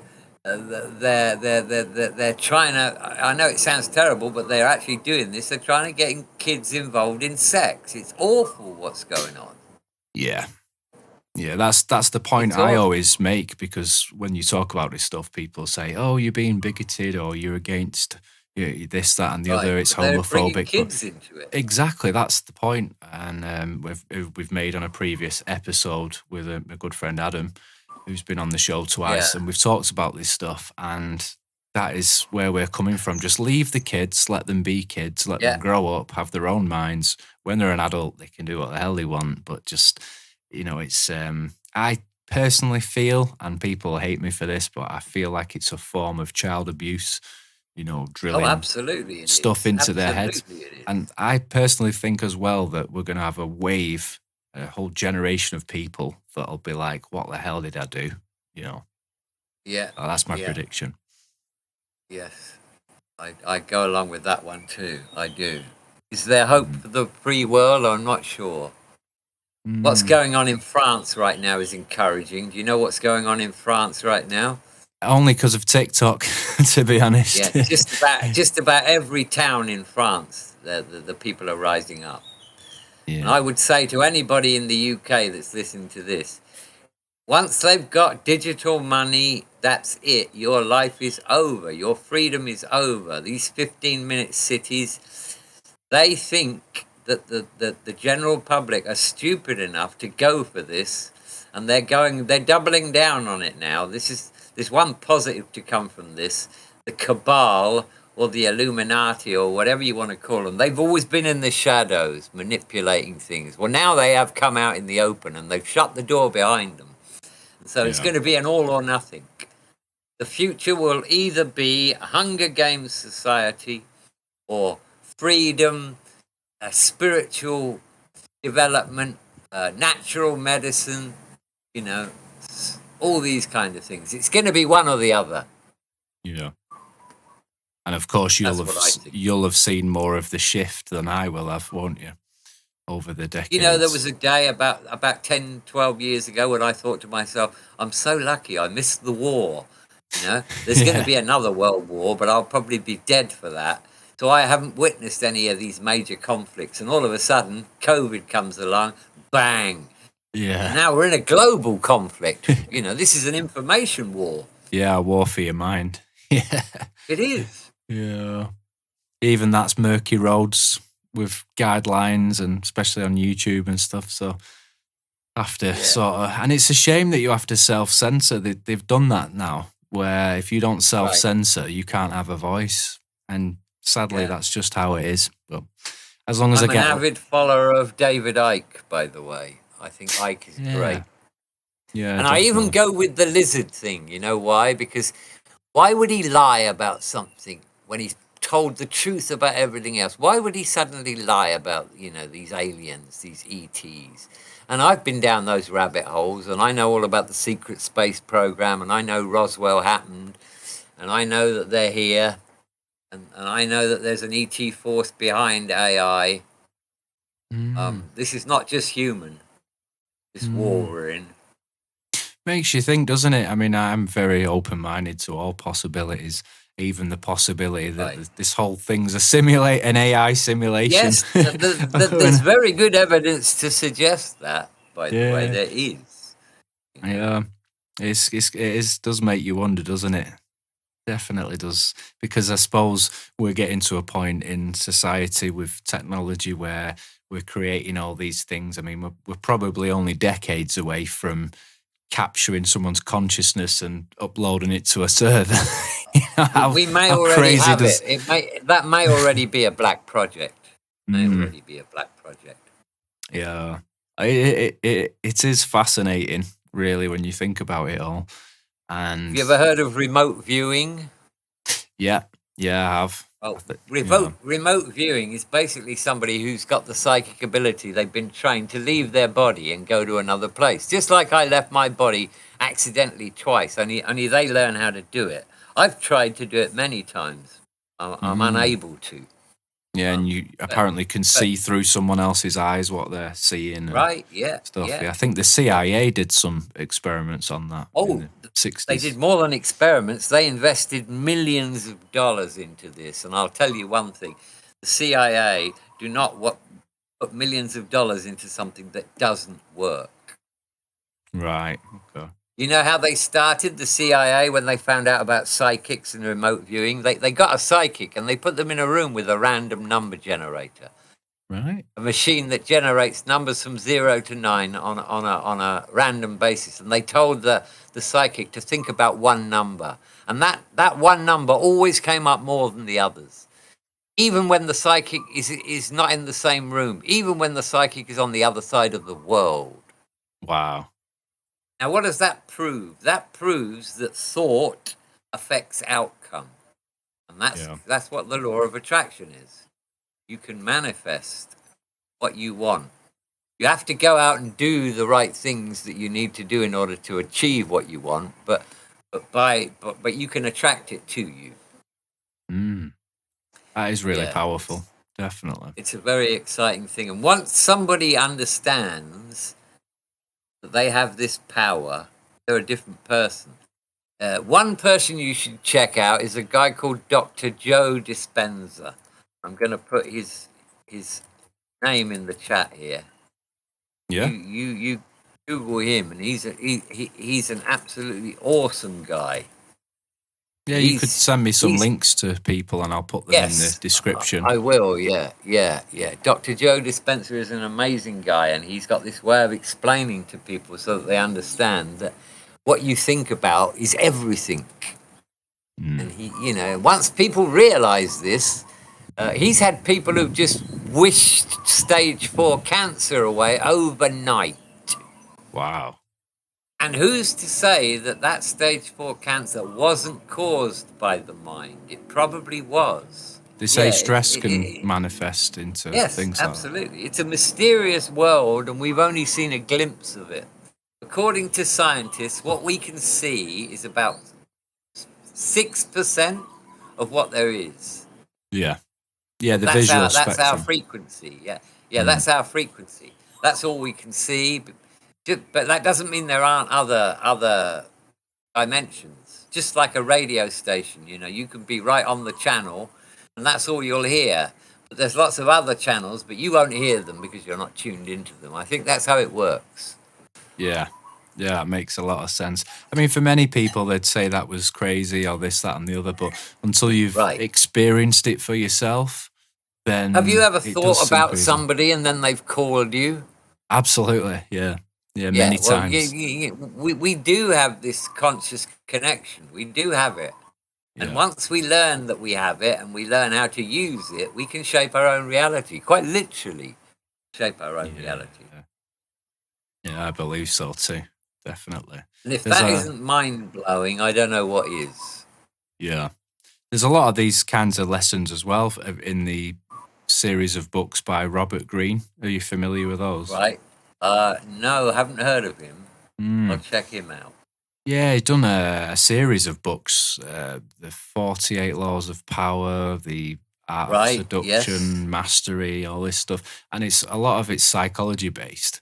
And it's I mean, some of it's quite bad. I mean, they listen to the Art of Seduction. It's almost telling people how to convince people or how to get into certain situation. But I mean, these things are used by the elites and by high-level businessmen and criminals, and I think even even members of the intelligence agencies and stuff have to read these books, to understand how the manipulation itself works. Yeah. But I think if you can understand that, then you can take control of it and make sure Use it for you the don't right reasons. yeah, make sure you're not a victim of it yourself as well.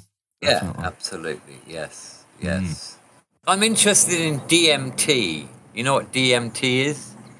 Oh yeah, yeah. Dimethyltryptamine. Yeah, because it's not. It's a psychedelic, but it's not like other psychedelics. It Right. takes you somewhere. It actually takes you to another dimension. There's a hospital in London where they're actually doing experiments where they're putting people on IV drip, IV DMT, and they're giving them an hour and a half. And then when they come back, they're describing everything they've seen, right? This is a big controlled study. None of these people know each other. It's very controlled. And you know what? They're all saying that they're seeing the same entities who are saying the same things to them. Wow. So that means it's not an hallucination. They are actually going to some place, some dimension. Yeah. Forgive me if I'm wrong, but communicating with these beings. is it true that an amount of DMT is released when you're born and when Yes. you die in the brain, like Yes. a chemical thing? Yes, you are absolutely right there. So it's kind of You're within absolutely us. Right. You Yes, explain it is. a bit It's within us. Okay, well, have you heard of Ayuskaya? Ayuskaya is a drink that they make in the Amazon. And Yeah, it of course, contains a plant. It contains a plant that has a lot of DMT in it, but it contains another plant that kills the enzymes in our stomach that kills DMT. If you smoke DMT, you're going to get no more than 12 to 15 minutes of being in this dimension because your stomach enzymes will destroy the DMT quite quickly. But when you drink Ayuskaya, because this other plant stops that happening, you get much longer experiences. And many people have been, had an Ayuskaya experience, and it's changed their life totally. Yeah, I believe there's shamans in the jungles of South right, America, yes. and people go on these expeditions and trips, and it's like a cleansing, isn't it? Even people with addictions and traumas and stuff. Yeah, with addictions, people with issues. It really is a very potent thing. And people need to discover their spirituality. People need to know that there's more to this universe than what we can see. Definitely. Yeah. And DMT is it's great, a couple of hits and you're there. You're just there. I've got some on order. I haven't done any yet, but that's my next plan is to take a DMT 5, which is supposed to be the best one. We'll definitely have to document that on another episode. Absolutely. I'm a bit of a wuss myself, to be honest. I'll let you try it. Have you ever done substances in your life or not? A couple here and there in my younger years, but never really taken to anything. The weed is the only one now that I use. Yeah. I smoke that all day long. So. And that's actually legal in Thailand. Not now, here, isn't it's not. Yeah, it's legal. Yeah, it's great. Yeah. There's weed shops everywhere. It's wonderful. I'm very jealous. Yes. Best thing the Thai government ever did, in my opinion. Now they're trying to change the law back. Good luck with putting the toothpaste back in the tube because it's never going to happen. Right. So there's people lobbying for that in Thailand? Yes, there are. Yes. No way. Yeah. Wow. The Prime Minister of Thailand said something funny about a year ago when a reporter asked him on TV, about recreational marijuana, whether it be a possibility. And he looked at this woman and he said, "What? You mean have all the Thai people walking around with a big smile on their face? No way." I mean, we can't what a crazy thing to say. Yeah. I mean, we're so backward here in the United Kingdom, but a lot of it is down to corruption and drug policies. And not only that, but the UK, and many people probably won't know this, but the UK's Europe's biggest exporter of medicinal cannabis products, and Right. there's a huge place, part owned by British Sugar and someone in the Okay. Great. Conservative Party's husband as well, all involved with it. So yeah, in my opinion, and this is just my opinion and theory, that they make more money off it staying illegal, Sure they do. Yes. especially Yes. with the Sure whole, they do. criminal Yeah. side of things as well. And Absolutely. yeah, Weed is a wonder plant, and the rest of the world is realizing that now, and that's great. That's great. yeah. The sooner that happens, the better. Well, they always say that there's not enough research. We can't say that it has any benefits because we just don't know any better. It's like, Right. well, you look around the world, certain studies and countries and cases of Yeah. people that have been cured with different ailments Yeah. without mentioning any, because certain things you're not even allowed to mention on YouTube in regards to Right. that. It's in the guidelines. But, work it out for yourself, people, what I mean. But yeah, I mean, to say that there's no evidence, no proof is a severe understatement, isn't it?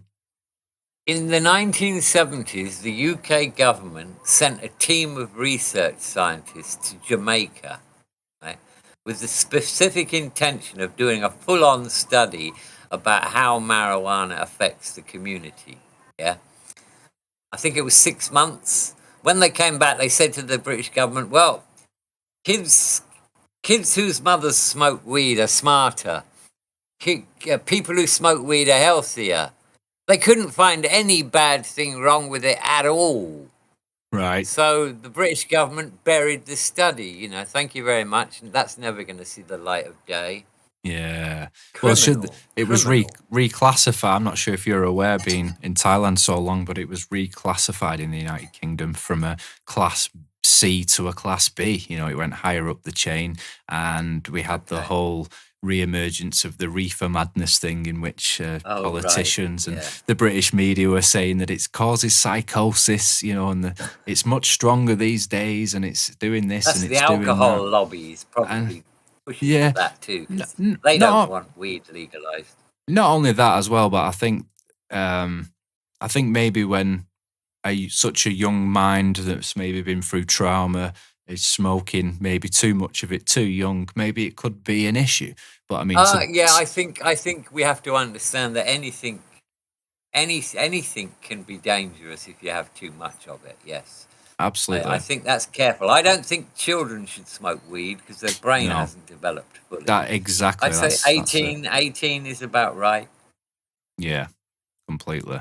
And not only that, you don't want sort of high school age kids getting high and stuff and suddenly not caring about the grades or the future or, what Right, they actually yeah. want to pursue in life. I think it's better to sort of grow up and work Yes, out what you want to do absolutely. and then go and do what you want to do, if that's the case. But don't let it consume Yeah. you, control you. And yeah, Absolutely, definitely. yes. You're right Yeah. there. Any substance can be addictive, can't it, if you think about it? Definitely. To be honest, I'm addicted to coffee. If I don't me get my coffee in the morning, oof, I cannot Me wake too. up. Yeah, I gotta have that too. Yeah. Always been a smoker as well, but I mean, the price of them here in the UK is just Yeah, it's unbelievable. crazy, isn't it? They've just gone up again with the latest crazy. budget, so I've been trying the old vape things, which people will say they're worse for you, but I don't know if that's just tobacco companies putting stuff out. I really don't Yeah, know, it but probably is. I think vaping's are just another way of delivering the nicotine. That's all it is. yeah, well, And we it's keep probably seeing. healthier for you. It's probably healthier for you. Yeah, we keep seeing these stories about people having popcorn lung and rushed to hospital and stuff. There's been a few articles in the Okay. media, and I'm just not sure if it's maybe like people are abusing them, maybe smoking them too Yeah, hard that's and very too possible. often and stuff. But I That's very think the odd possible. little light chug now and again, it's hopefully not too Yeah. much harm, but Yeah, one gets of my me off the kids cigarettes. vapes. Yeah. Yeah. What's it like in Thailand for cigarettes and stuff? They're quite expensive out there, or £1.50 for a packet of 20. oh wow. Yeah, £1.50. Wow. Well, I can tell you Thailand is. in comparison, these cigarettes that we sometimes smoke, more than likely if we've had a couple of drinks, these silk cut purples, in the local petrol station, they're £17.15 now for 20. Oh my God. I thought you was going to say something about £6 or £7. 17 quid. £17.15 in the petrol station. I think you can get them in the supermarket for £15.80, you know. But My yeah, God. if you just need to nip for some late, it's disgusting. it is enough to put you off, to be honest, but it's also hard. Well, I think when you look at it from the government's point of view, they're going to think to themselves, well, we can just keep firing the tax on alcohol and cigarettes because we can say it's bad for you. So I think that's what they do, you know? Yeah. When in reality, if you're truly hooked, you're just going to keep buying them, aren't you? So yes, you are. That's right. Yeah. Yeah. Yeah, it's crazy. Just shows you, I suppose, doesn't it? The reflection of how things are. I mean, here's another one. How's the fuel prices in Thailand? Are they as high as they are here for like gas, electric, petrol, diesel? Let me try and work that out. It's about £1.50 for a litre of diesel. Oh, right. Okay. So it's quite similar then. Right. Yeah.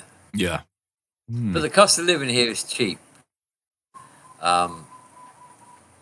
If you made $1,000 a month, you could live here. Right. Yeah, you can live here. Of course, you won't be out partying and going to clubs and stuff like that. But rent, transport, food, clothing, utilities, yeah, you can, and $1,000 a month you can eat out too. I'm in love with this country just as much as I was the day I arrived. They're very proud people. The Thais have never been colonized. That's why their culture is so unique. Okay, it's gone off. So at this part in the show, my audio driver's completely crashed, and I thought, hold on, let me restart the computer, reconnect back with Paul, get back on with the show. Hit restart, realised a millisecond later that I hadn't pressed stop in OBS and it was being recorded as an MP4, so obviously that was corrupt, and it took me a further 2 days to try and recover the file, and thankfully, after trying all different pieces of software, found one that works, and here I am, reconnecting back with Paul. Hope you guys are enjoying the show so far. This is the IEMedia podcast, episode 11, part 2. Here we go. So I'm back with Paul on the line to finish off the podcast after our technical hiccup several days later. Paul, welcome back to the show, man. I can actually see you better this time. Unfortunately, you can't see me because we're now using a different platform. Shame on Discord for the audio driver crash there, but we have you back. Yeah, never mind. And it's great to be back. It's great to be back. Yeah, it's great to have you back, definitely. So I hope everyone's been enjoying this so far. And how about yourself, Paul? Have you enjoyed coming onto the show? Talking about my travel experiences is it brings me pleasure because I recall things that I hadn't, that were maybe stored somewhere in my mind that I couldn't recollect. So it's like opening a door or making a neural connection, if you like. Yeah, definitely. So let's get back into it then. So I wanted to ask you, first and foremost, what is the most valuable thing that you've learned from your experience, your time traveling, and just generally in your life, really, and see where that leads us? Wow. Okay, that's a big question. Just one thing, yeah? Paul, I don't know, or maybe several things. Yeah. No, one thing is good. I've learned a lot. I've learned to be patient. I've learned to be understanding.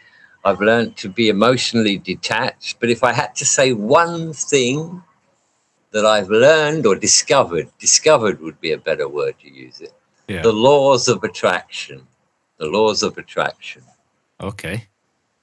it's something I applied to my life about 8 years ago. I was teaching English at a school, been there for a few years. I enjoyed it. I enjoy whatever I do because I have the right mindset. And one day I just suddenly had this feeling that I don't want to do this anymore. And it was so much that I actually went to the school principal halfway through a class and said, I'm really, really sorry to tell you this, but I can't do this anymore. My heart's not in it. And, she was as good as gold about it. And so I came home and told my wife what I'd done. And she was, how could we say it, far from happy that I just quit my job, Yeah. And I just said to her, I'm going to be a writer. And within 5 days, I was making more money writing online than I was earning at school. And I've been doing that for the last 7 years because I realized that whatever you want in life, it's there. You just have to know what to do. Yeah. And I guess what you were saying before as well is taking a risk sometimes yes, absolutely can work out better. Yeah.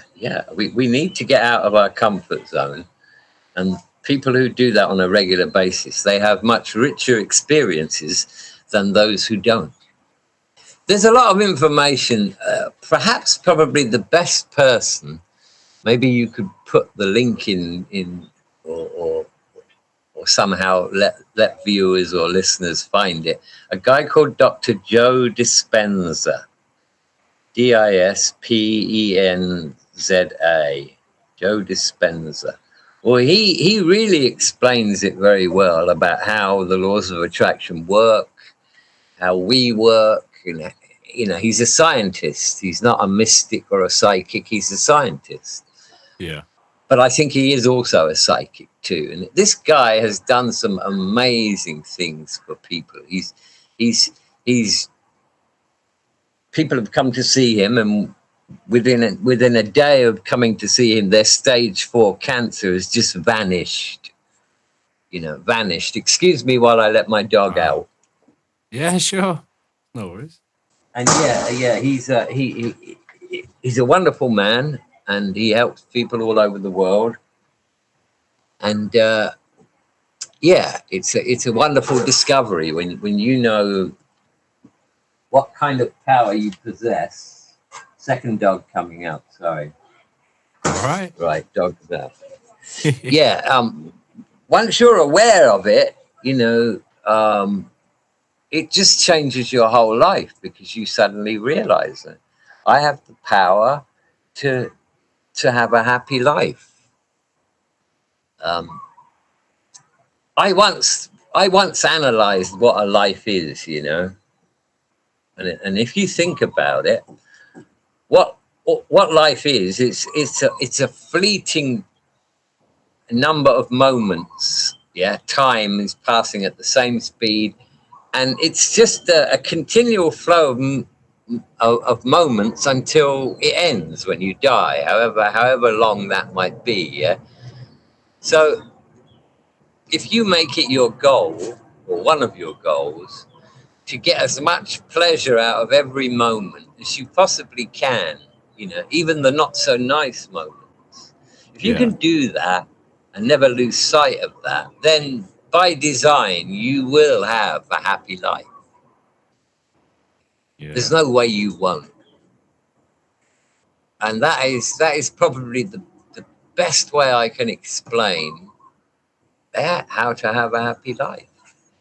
But it means it means taking control of your conscious mind, and that can be difficult.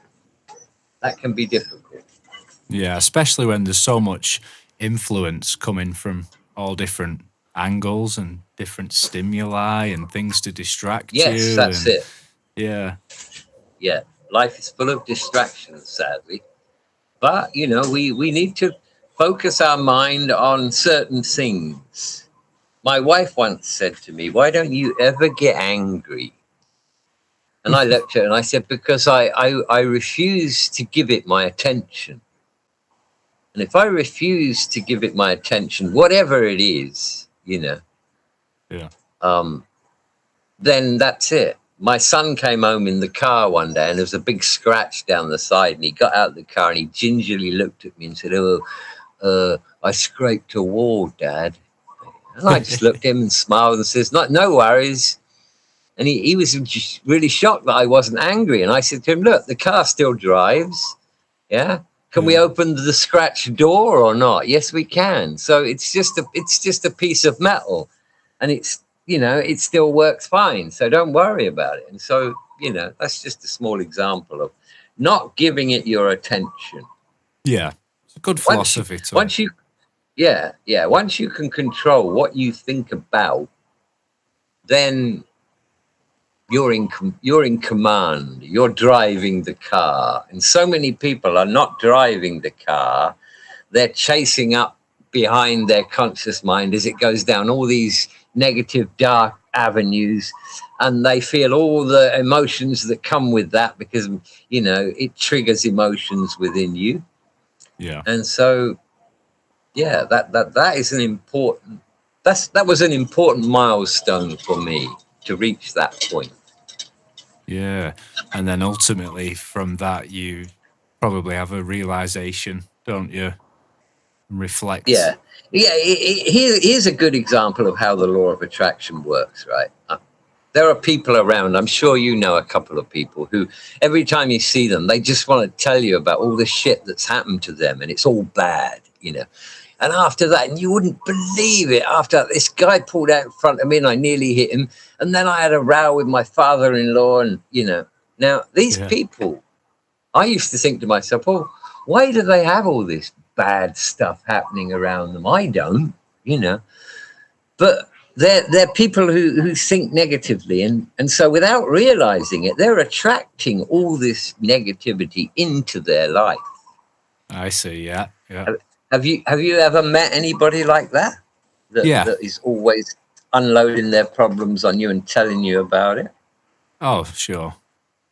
Definitely. They're doing that subconsciously because it feels better if you're in a deep hole with somebody else rather than on your own. That's why people do that. Yeah.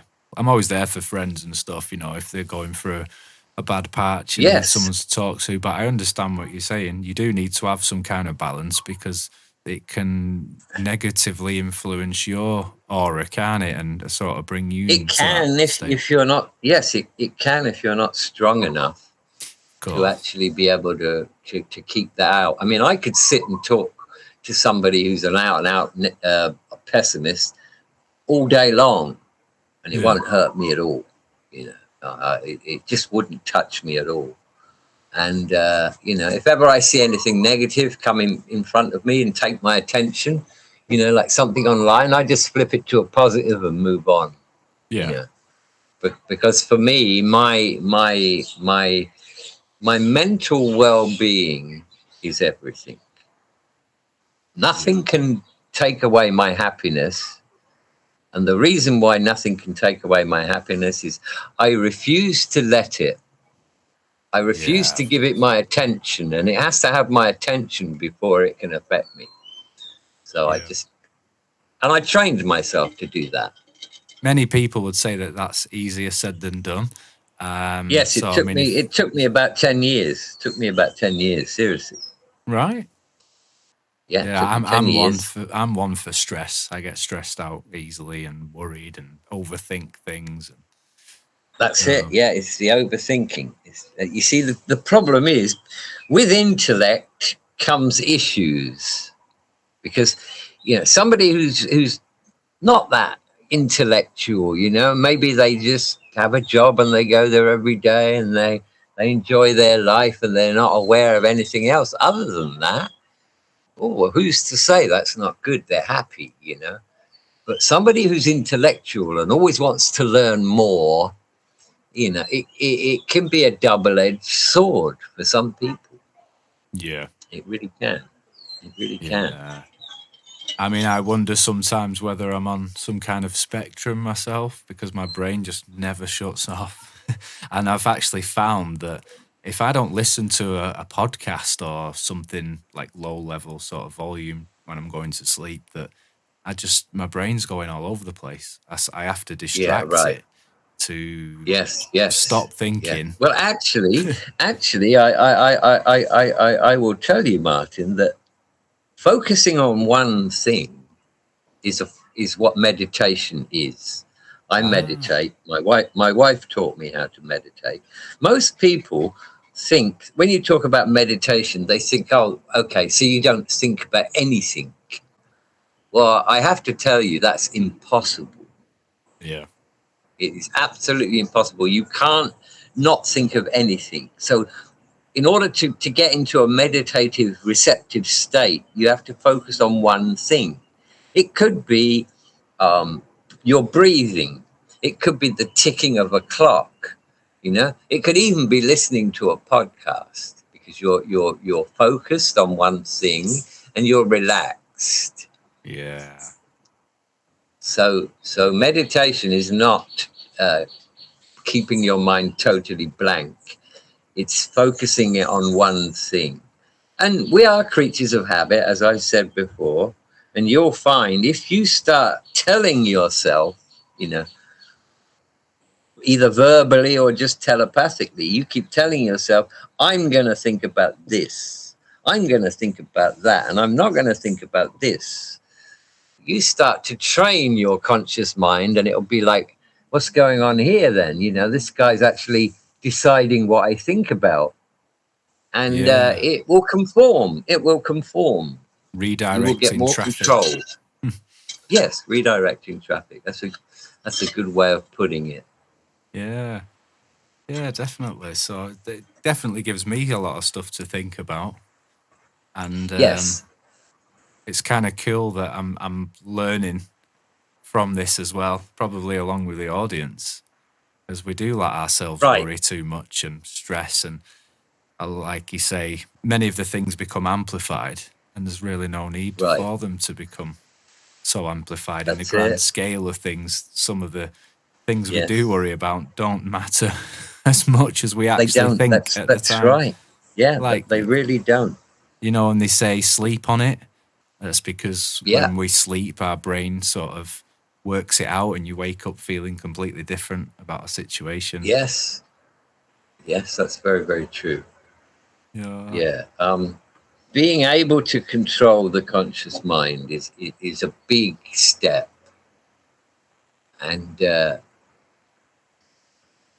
it took me years to do it. Now,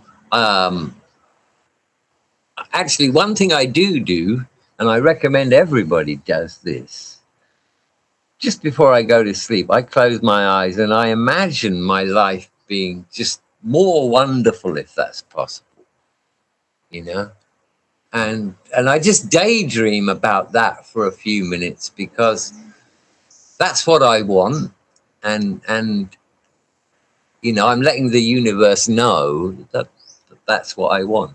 When I decided to become a recluse some 5 years ago and I withdrew totally from society, I had one friend who'd come and see me once every 2 weeks, and that was it. I wouldn't see anybody other than my direct family and people who came past my house to sell food and stuff, But I would meet less than 5 people in a week. I might go to the market across the road, but not. And I realized very quickly that I don't need social interaction now. I've reached that point, but I don't need that. My journey is within, I'm exploring my own potential. But then one day I had this thought and I thought, this is such a wonderful thing that I've discovered. I can't live with myself if I don't, tell other people about it, because it's really, it's not like some small thing. So I thought it would probably be writing a book. But then I got in contact with you and I thought, well, okay, what about this platform? This platform is somewhere where I could at least lay out the basics for people. And I would always say this to you or anybody else: don't take anything I say as being gospel. You go and do your own research. I'll just point the way. I'm not asking you to believe anything I say All I'm asking you to do is have an open mind, think about what I've said, and go see what you can find online that about that, and then come to your own conclusions. Yeah, absolutely. I think that's very important. Yeah, I always tell people to be able to do that. I always tell people to think for themselves and do their own research. That's kind of been my motto for years when I was doing the alternative media stuff. And right. And I think that as time goes on, your understanding is always evolving. Sometimes what you believe to be true and what you think yes, is the way it is changes, doesn't it, as the years go on? Like my perspective now is different to 10 years ago. Absolutely, yes. We should always keep an open mind, and consider everything, no matter how preposterous it might sound, I'll give you an example, the flat earth theory. When the flat earth theory first came out, I dismissed it without looking into it, I thought, ridiculous idea, But then I started to notice online that some people who I considered pretty smart had jumped on the flat earth theory bandwagon. And I thought, well, okay, what does that tell me? Well, that tells me that maybe I should look into it. And I looked into it, and I considered it, looked into it a bit more. And then I thought, well, it doesn't really matter to me either way. But there was one thing that a flat earther could not debunk, if you like. And that was when SpaceX do their launch, they've got live cams on all their rockets. Yeah. And so how is it that after 4.5 minutes into the flight and they're in orbit, I can see a globe below them? Why? How have they managed to create that if it's not really there? Right. So yeah, and at that point, I didn't give it my attention anymore, because I thought about it and I thought, well, hang on a minute, whether it is or not, is that going to affect me in any way? No, it isn't. Yeah. So I let it go. Once you let something go, it no longer influences you. Yeah. Yeah, I understand that. I mean, the stuff that we were covering in the alternative media was like pretty serious stuff without getting into anything. Yes. But when that sort of came onto the scene in 2015, there was different names that appeared on YouTube that nobody had ever heard of before. And they suddenly was getting all these millions of views and this traction. And it kind of, it split the movement, what we called the truth movement online at the time. Yeah. And it just sort of shattered it, really. And then you'd see if somebody was talking about 9/11 or certain conspiracies, the instant sort of troll comment would be, "Oh, I bet you believe the Earth's flat too," and it became this big laughing stock amongst conspiracy theorists, and ultimately just demonized the truth movement. Right. 9/11 wasn't carried out by a few guys with box cutters.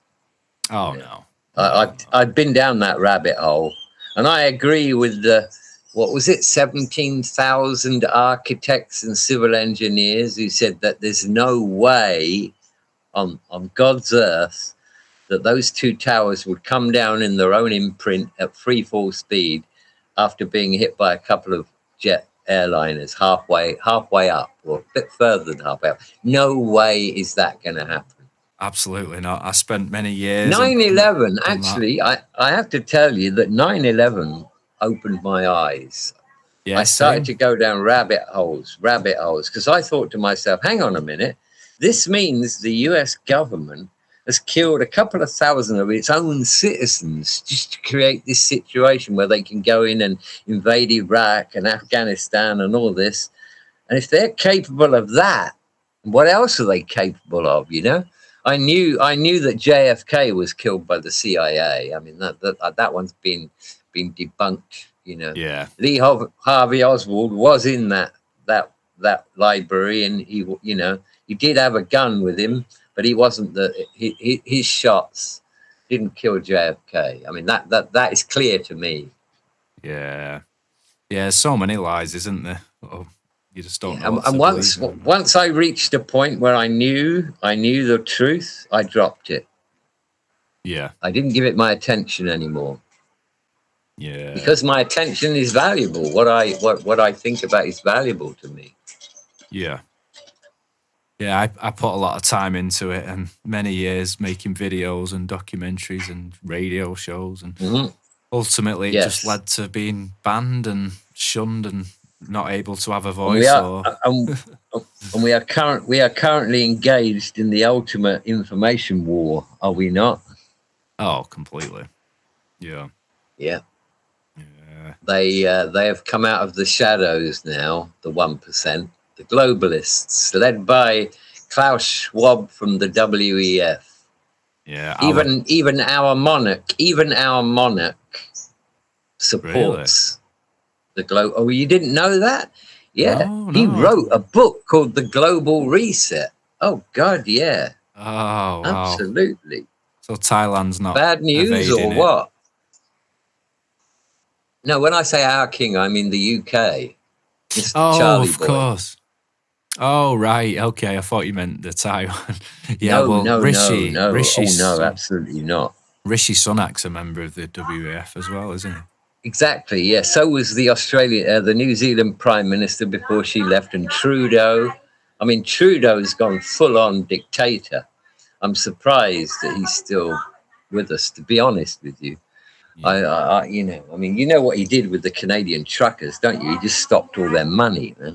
Oh, for protesting. You didn't know that? Was it? Yeah. Yeah, I remember. And he stopped all the people's money who actually helped, who actually donated to it as well. I mean, this is full on, dictatorship. Is it like communism that we're sort of heading? Yeah, towards? Absolutely. Yeah. We're heading towards a one world government, and you'll be in a digital prison. Yeah. Wow. And if you say something bad about the government on social media, you won't be able to drive your car for a few weeks. Not that you'd be able to drive it far anyway. It's like all leading But I haven't given that my attention since I realized what was going on. Once I knew what was going on, I thought, no, this is negative. I don't want to think about this. No. I can't do anything about it where I am. I have a ringside seat. I just have to hope that enough people say no to this crazy dictatorship. I mean, as soon as they started censoring doctors, anyone with half a brain should be thinking, well, I want to hear what these censored doctors have got to say. Of course. In a democracy, you debate stuff. You know, you don't ban people who have an alternative to your narrative. It's just, Yeah, that's what I mean. Everything should be open for debate, and people should be able to post videos with their opinions or their findings, and then people should be able to challenge that in a public forum, and then everybody can sort of make their own minds up. But it's just become so one-sided and authoritarian. Absolutely. It's just like there's no free speech anymore. It's crazy. When I first learned about the history of World War II and what Hitler did with all the Jews and everything, I had this burning question. I thought, how could it happen? How could, most people are decent human beings. So how could it happen that they do this? Well, now I know the answer. Yeah. Because it's happening right now. Good people are doing bad things. Yeah. Yeah. There are people who are, not everybody is in with the 1%. Not everybody knows exactly what's going on. Some of them are just ignorant, and they're enforcing whatever policies the government bring out. Yeah. Compartmentalized as well, isn't it? So need to know basis, and depending on where you are on the pyramid. Is indeed. It is indeed. Yeah. And I understand why people are upset and stressed out. Yeah, me too. I'm hoping that you'll come back on the show and we can do a few more episodes at least and dive deeper into your journey and the I'd love to do that. Quest for happiness. Yeah. Yes, I'd love to do that. It's great talking to you. And when you first contacted me, I felt a positive connection to you. And I've always gone with my gut feeling in my life, by the way. There's been many occasions when I was traveling when I just got this feeling that, no, don't go down that road, or no, don't get on that train, or whatever.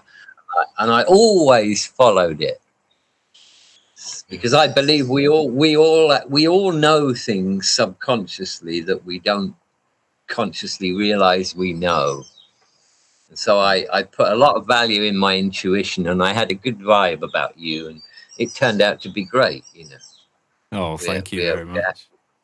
We're having great discussions about things that I want to talk about, you know. I do. Yeah. And what I'll do, I'll check out some of the links that you've sent me and the guy you mentioned earlier. Please do. And make your own mind up, Martin. You know, when you look at this content, make your own mind up and Google other stuff, you know. And I'm going to read. All out there. You sent me a book as well, so I'm going to start getting into that. Oh, right, yeah. So hopefully next time when we connect and do another episode, we'll have a little bit more to talk about, and I can sort of give my view on the guy you've shared and the knowledge that you've sent me as well over the That's messenger. Great. That'll be really good. That's really great to get into. I shall look forward to it, Martin. I shall look forward to it. Yeah, definitely. Thank you to all you guys out there for tuning in, whether you're listening to this on Apple, Spotify, Amazon, Podchaser, so many to mention, but I'll just mention the big ones. And don't forget, we've got video clips over on TikTok, YouTube. And there's no real theme to your podcast, and it's just meeting different people and getting their views or listening to their experiences. Yeah, absolutely. Yeah, I just want to give people a platform and share their journeys and hopefully find, as I was saying in the opener to this show, some sort of inspiration and meaning to life by the end of the show, you know. And I hope that these I think podcasts are a great idea. Yeah, me too. And I hope these podcasts will still be out there long after I've gone. Oh. Yes. Yeah. Well, you're leaving a digital imprint that should be around forever, really, shouldn't it? Yeah, all being well. Well, I'm available anytime. You know, we can talk about at any time. You know, you can call me and we can talk about what we're going to do next. Cool. And I got some hilarious travel stories, loads of them. So you know, we could do them at some point if you want. I think this has been a good opener to you, and to get a bit of background about yourself.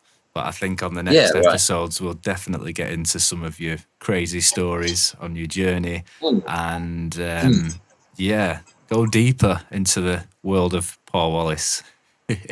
And don't forget, before we leave, do you want to tell people where they can find your books and stuff? Oh, right, yeah. My book's on Kindle, Amazon. Yeah, just type in a Wanderer's Words, and you'll find the page there. Excellent. You'll find the book there. Yeah. And you know, writing that book was an amazing experience for me, and it made me realize just how much I've done with my life, and that I will never ever experience what that old man told me about 50 years ago, that horrible feeling you get when you're on your deathbed and you never really put your foot to the floor, you know.